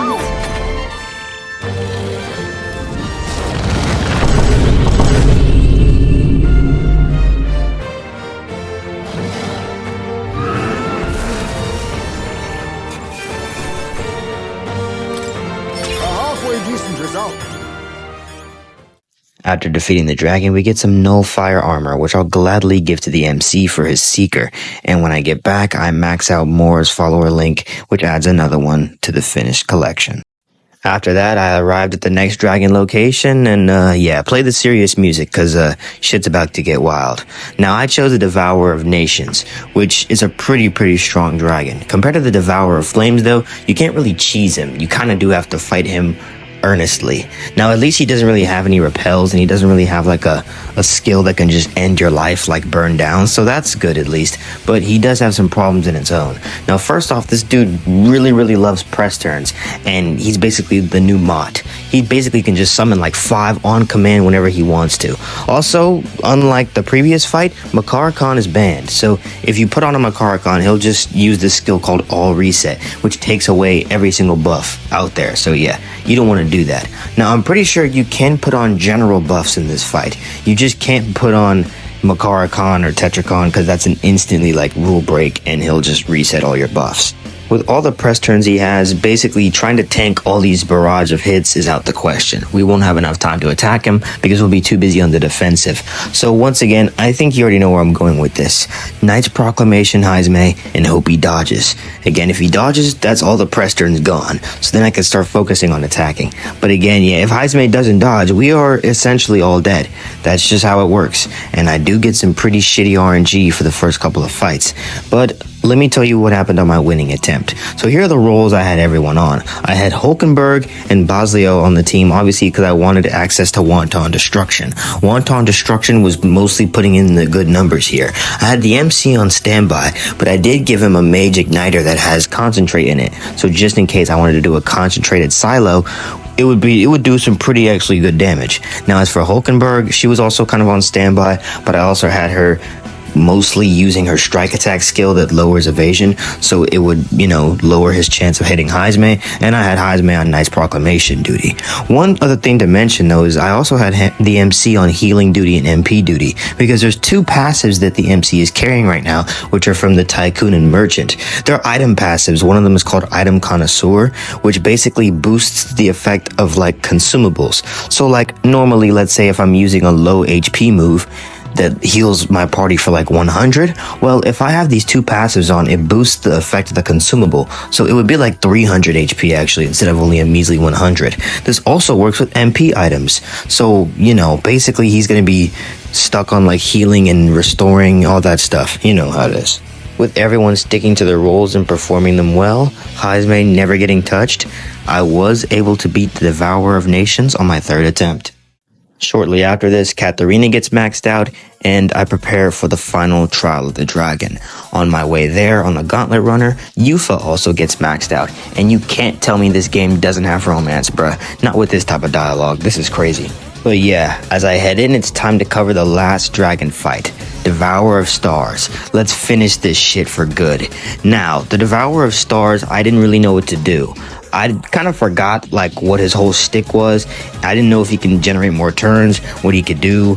It's been a while since I fought this thing, so I kind of just went in blind and I thought maybe I can just use the same Wanton Destruction method. Well, it turns out I can't, because this MF repels everything. Yes, everything. There is nothing I could use against this dude. I don't have Almighty that's good like that unless I'm using the Merchant. And the Merchant is only good if you're using the same class with it. I can't use that, and there's no good inherits I can use for Almighty. So I genuinely was pretty perplexed and puzzled. I was like, what the fuck? How am I even supposed to beat this dude? What do I do? So I opened up my menu to see what I can genuinely do. I had enough mag for a couple of inheritances, so I started to look around and I found Frigid Fortress Tactic, or FFT for short, on the general.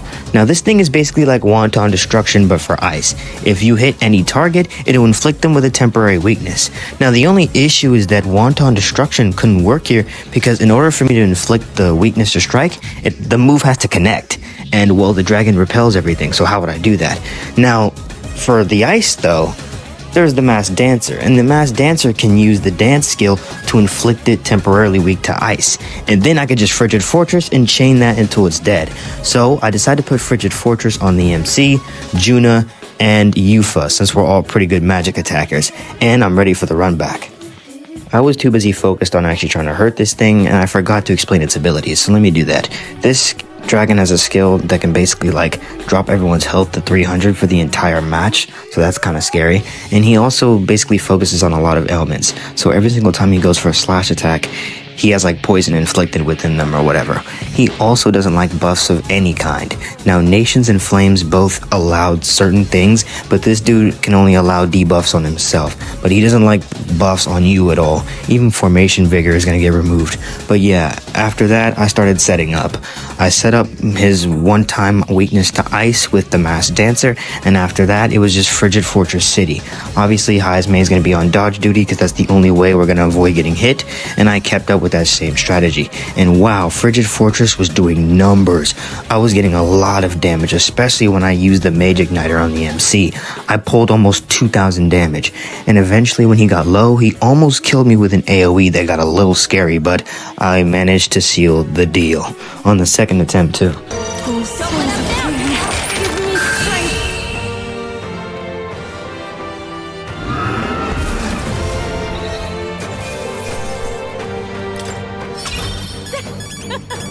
Not bad, eh? Not bad at all. I admit, Power. Yes, I've become stronger. After beating the last trial of the dragon, I got one more trial left, which is beat Elegy of the Soul. He's basically like Shadow MC, basically, or Shadow Prince. He's pretty cool though, honestly. But my coolness factor for him kinda went down after I got my ass kicked several times. Now, there's many issues with this fight, and I genuinely don't even know where to start. First off, I thought that with my current setup, I would actually be able to put a scratch on him, but I can't. Also, make sure you don't use Makaracon, Tetracon, or any repels. From what I know, I believe that's just an instant Armageddon to the temple. Yes, he has Armageddon. No, I don't know why the fuck they gave him that, but yes, you apparently have to clear this dude in under 24 turns, and you can't use any repels or that's just an insta-death. So yeah. Now, I tried to use the Basilio method, which was, wanton destruction, and I, didn't do too bad. So the best attempt I had was getting him to about half health, because wanton destruction was pulling out average like a 2,000 damage, which is pretty solid. In total, he's got like 30,000. So only it would take a lot of those, but eventually I would make it. But there would just be phases where I just couldn't get past them. They were just red flags for me. Like, for example, I had issues getting past at first the warrior phase, because in the warrior phase he would use this skill that raises his evasion rate greatly, and he would use Vorpal Blade, and he had already used Adventurous Curiosity to raise his crit rate, so that Vorpal Blade just shredded through everyone. We were just fucking dead, and if Heismay didn't dodge it, we were just definitely dead. If Heismay dodged it, we would barely survive for the next round, and it felt like we were barely surviving each next round to come, I think the hardest round for me that I just couldn't get past was Thief round, because he would use Agitator Art and Rage Heismay, and Heismay Rage was just GG's, because for some reason he wouldn't get dodges after that, and it was a done deal. After that, I thought, hey, maybe Frigid Fortress tactic would be better. That was even worse. I couldn't even get as much damage as I got with the Wanton Destruction method. So yeah, I was just over my head here. Obviously, I was under-leveled, but I mean, I've been under-leveled for everything I've fought mostly this entire run. So why was he different? What could I do? I genuinely sat there pondering, thinking what to do. I had 9 days left until I had to head into Skybound, but I could head into Skybound early and grind and just come back and beat his ass over-leveled, but that's not what I wanted to do. See, the purpose of why I do challenge runs is because I like using mechanics over levels, And again, there's nothing wrong with solo runs. But again, for the most part, solo runs involve you over leveling something to beat it. And, I kind of just like mechanics better. I like using mechanics to beat things. And I've beaten literally everything in this game so far. It's funny because at the beginning of my run, I said, I'm not going to be doing all that. And that was such a fucking lie. I did everything I possibly could. All the requests are done, all my links are done besides Basilio, the Colosseum is the last thing I have to do, and besides that, everything has been done to a T in this game. So it just felt like an empty slot in my heart, not being able to beat this dude. I didn't know whether to just skip him, or keep trying and just achieve nothing. What's up, guys? It's Legendary 7 from the future. Now, if you're thinking I actually tried to fight this thing, well, no, I actually just straight up quit. In the original recording I did, this video was supposed to come out a week ago, by the way. I was already done. I was done with the run, everything was uploaded, I was like, hell yes. But I felt too uncomfortable just leaving Shadow Me to his own merits, you know? I felt bad. I was like, damn, I really just let this dude go. And I really wanted to finish this game 100% with only default archetypes, you know? I wanted to do it. So I decided to lock in and get some help. I called up my good friend, can't think of a better name, but you know, I'm gonna just abbreviate it to CTO. And he basically gave me a list of everything I could use for Strohl, where I can get basically enough damage to one-shot the Shadow Me in one turn. Yep, one-shot it. At least, you know, I'm good with just one turn, but one shot?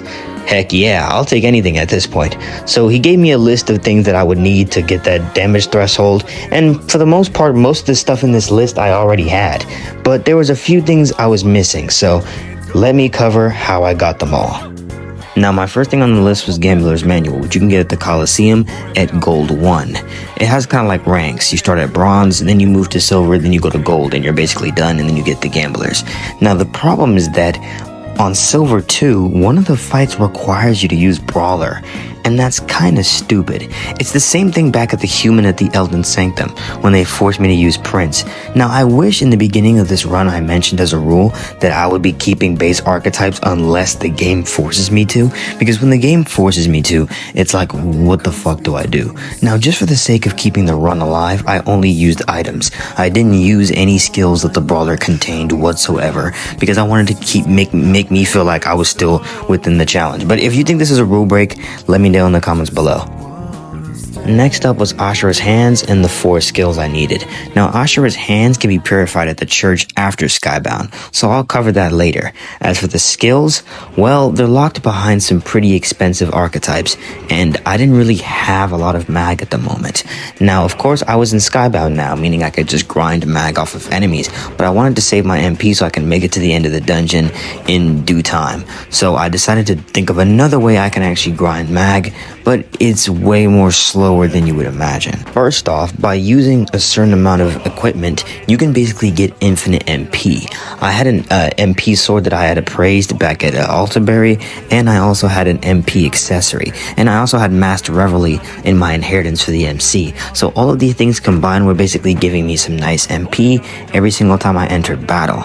And because I had Barden's maxed link, I could escape the battle. So I'm basically getting 11 MP every single time I enter a battle, and I just keep escaping. So I think you understand what I'm trying to do now. By using Depth Collection from the merchant, you can basically just steal mag, leave the battle, enter the battle, steal mag until you run out of MP, and then just keep entering battle until you get MP back. Now, I kind of had to do this for about 3 to 4 hours. It was kind of mundane. I just had to put on some YouTube and do the same hand motions over and over type shit. But eventually, I did pull out like 200,000 mag. So, you know, I mean, this was a pretty nice place to start investing in archetypes for Strohl now. I got Sense of Kinship and Charge from the Berserker, and I got Spirit of Adversity from the Pulagist, but I couldn't get Revenge Seeker yet because I didn't have Basilio at rank 6, so I was gonna have to wait after Skybound and then just get it for Strohl later. But as you can see, I've almost got all the pieces together now. The Strohl is starting to look like the build and starting to look like all the requirements I need. The last things I just need now are Ashura's Hands and Revenge Seeker, which I can get after Skybound. Oh yeah, speaking of Skybound, I forgot to even talk about what goes on here.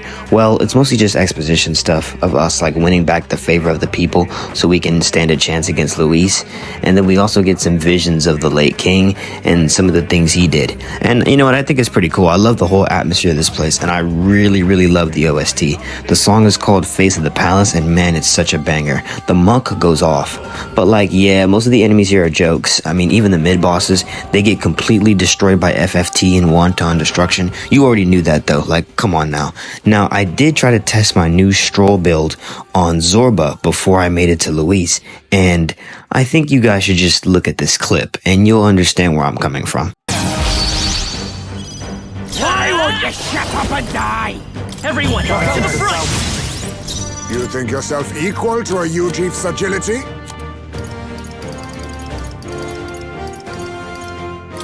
I'll use this! I'm ready. I'll hang back. Let's make an end of it! Right on target. Nah, cause getting numbers like this on Regicide is criminal, bruh.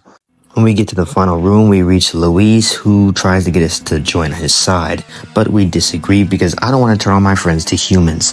Also, that's the bad ending, and I kind of have someone I want to get my get back on right now. So he runs away into his own little area, which we have to venture off into in a couple of days. During this period, I get Basilio to rank 6, meaning I get access to Revenge Seeker through the Destroyer. I can give this to Strohl now, so I'm completely ready to take on Elegy. Lastly, I go to the church and purify Ashura's hands after I picked up the gauntlets from Skybound, and with that, my complete entire Strohl build is done, meaning that I can go kick LG's ass. And when I tell you I was hyped to do this, man, I was hyped. I was so excited to get my get back, I didn't know what to do. I felt like a kid on Christmas morning. Now, first thing I had to do though was get Strohl to low HP, because Revenge Seeker and Spirit of Adversity work best when you have low amounts of HP. Now, there were still some enemies in the Dragon Temple, so I had them go beat up Strohl real quick, which is kind of crazy how quickly they were able to do it. Like, this still shows how scary Regicide is. But yeah, once I got Strohl to the ideal HP, it was time to cook LG shit. Let's go, dude. Now, this fast kill still does require a lot of setup. First off, you need Strohl to be at +2 attack, and you need LG to be at -1 defense. You also need Basilio to get a good Faker's Roguery roll, and I wasn't getting too many good rolls, and even when I did get a good roll, I couldn't get Strohl to crit. Yeah, you also need Strohl to crit on this. Spirit of Adversity is supposed to help you out with that, but it's not like it's a super major increase. So a lot of the time I kept getting like 10k, which is of course still great damage, but then LG would just soon kill me straight after. So it was a little bit aggravating, but eventually on my 3rd attempt, I got the winning hit, killing him instantly with 31,000 damage. Let us clear out!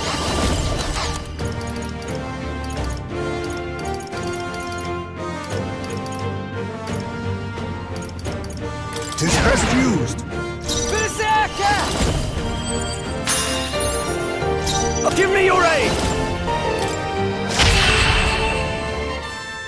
They're down! Right? They have to be! Right?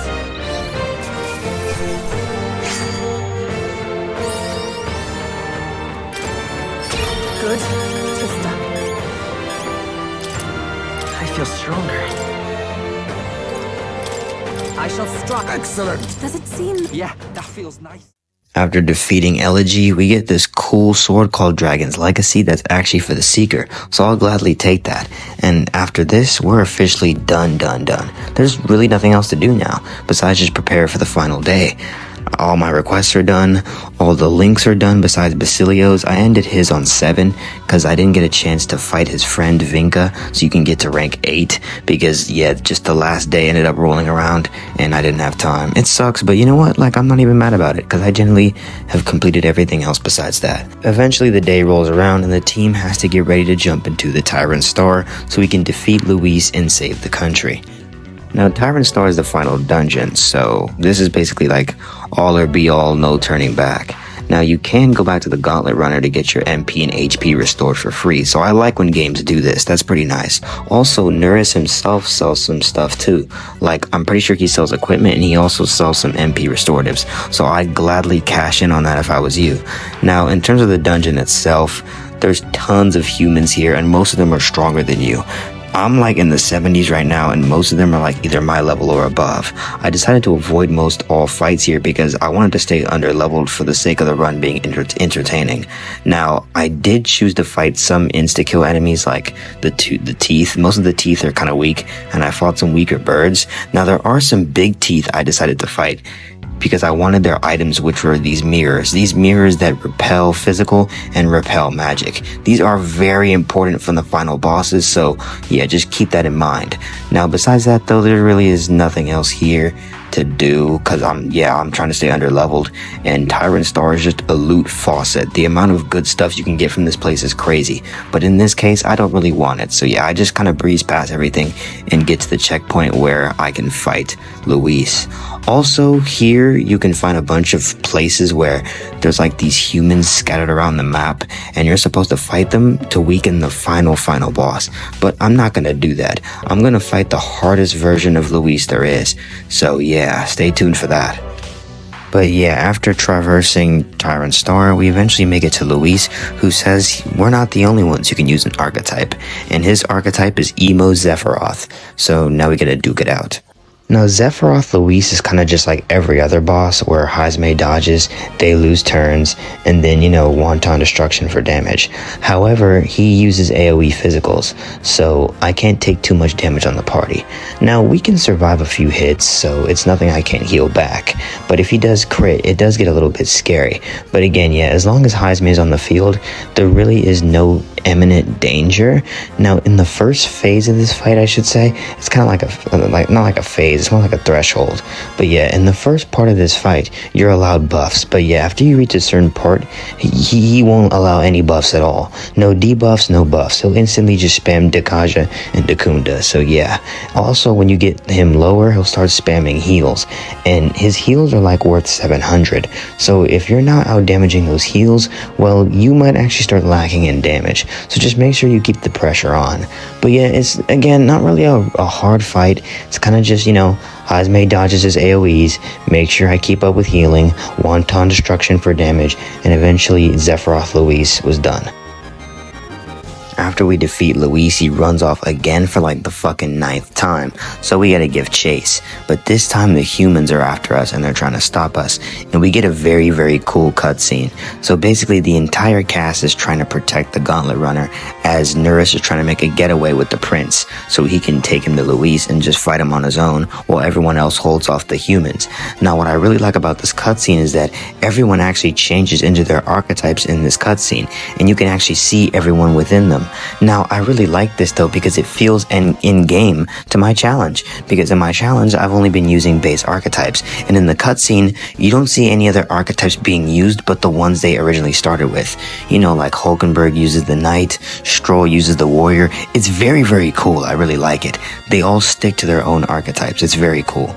But yeah, eventually after everyone damn near sacrifices ourselves, we make it to Louise, and he's basically upgraded now somehow. He's collected enough magla, and he does that same human shit he did back at the Capitol in front of everyone.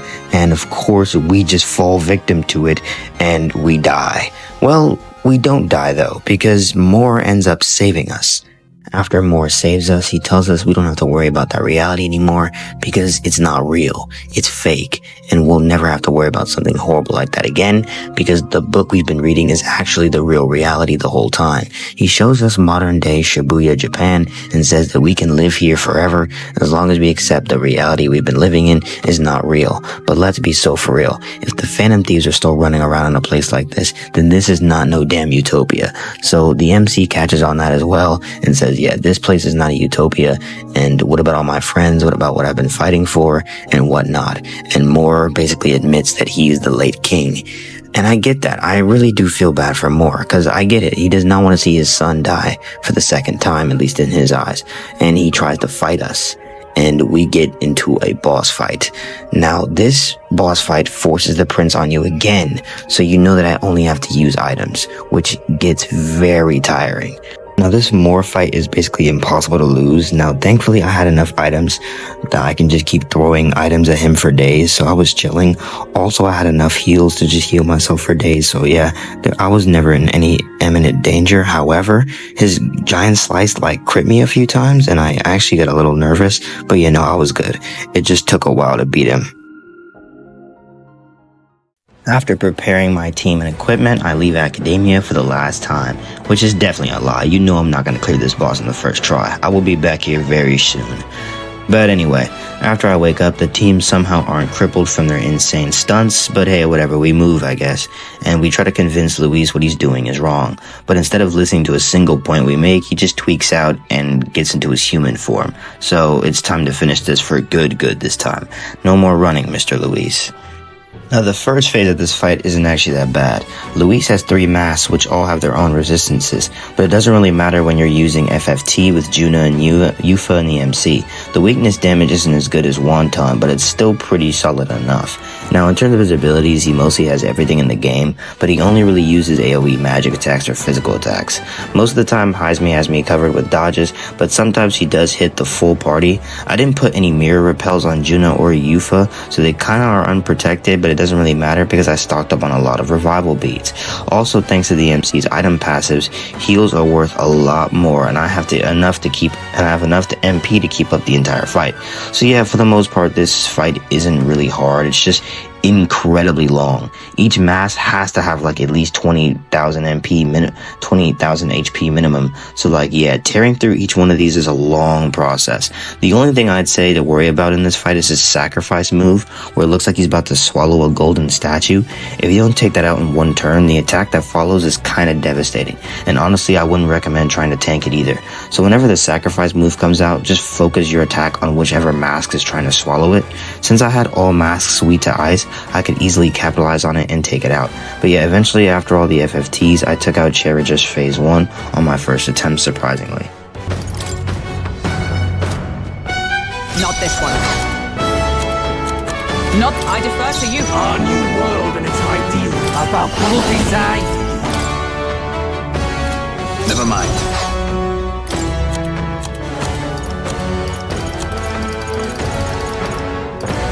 I'll use this one. Quite a move. Trust me. Seeker! Free!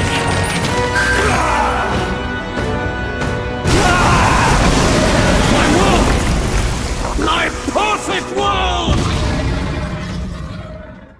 Now, before I cover the literal hell that is phase 2, can we talk about this one part of this boss theme though? Like the little academia snippet they put in here was peak.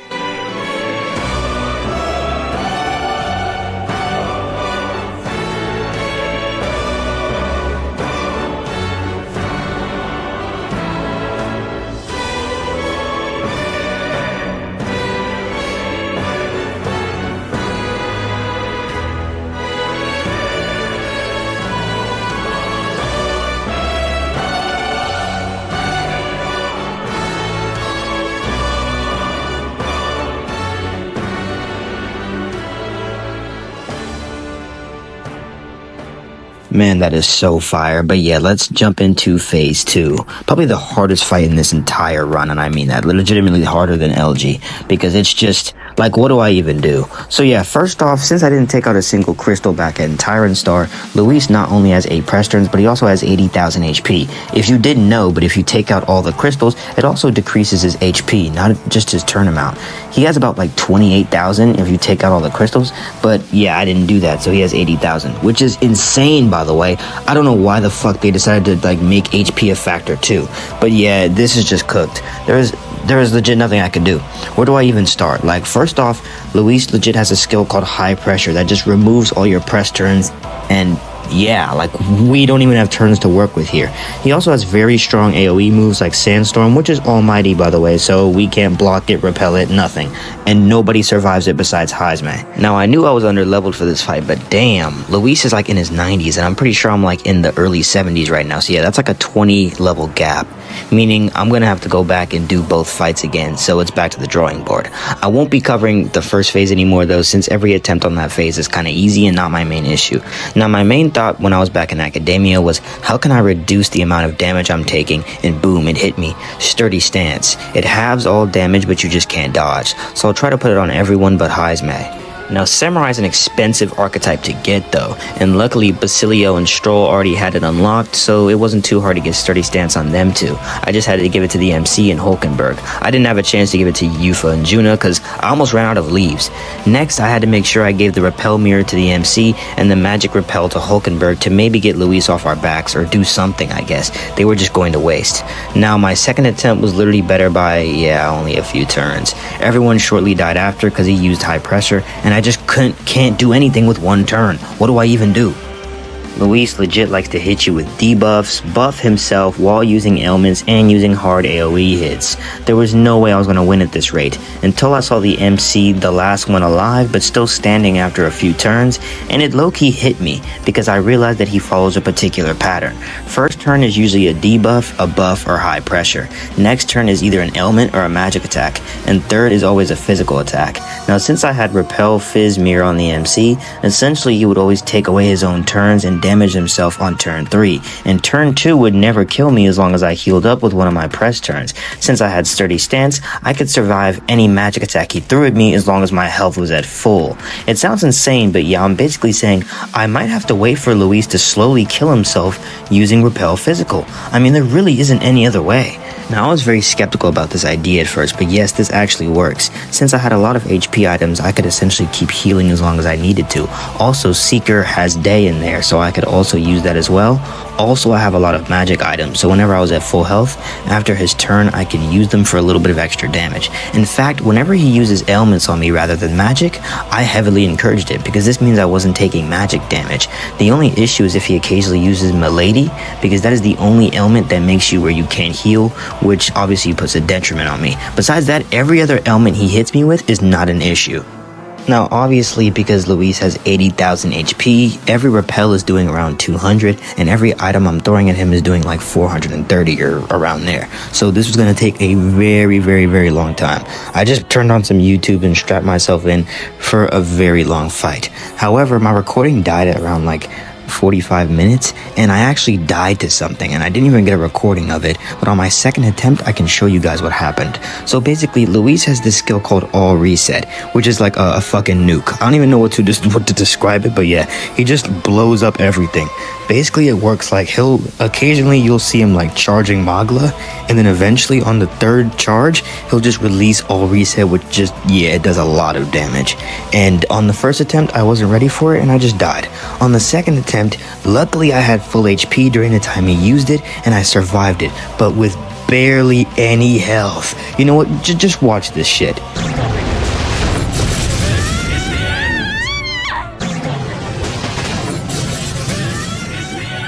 Now, he uses Grand Reset twice in my second attempt, and luckily I survived both of them. What I think kind of helped me was the fact that after my first death, I used my inheritances to get Reagan 3, and I put that on the MC, which definitely helps with health over time. And I was able to beat Louise with this petty strategy after 2 hours of recording.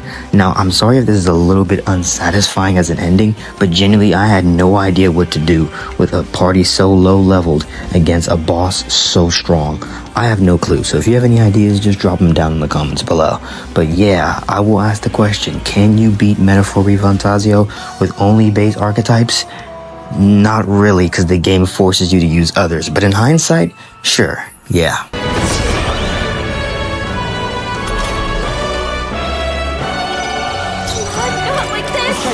Someone help, please!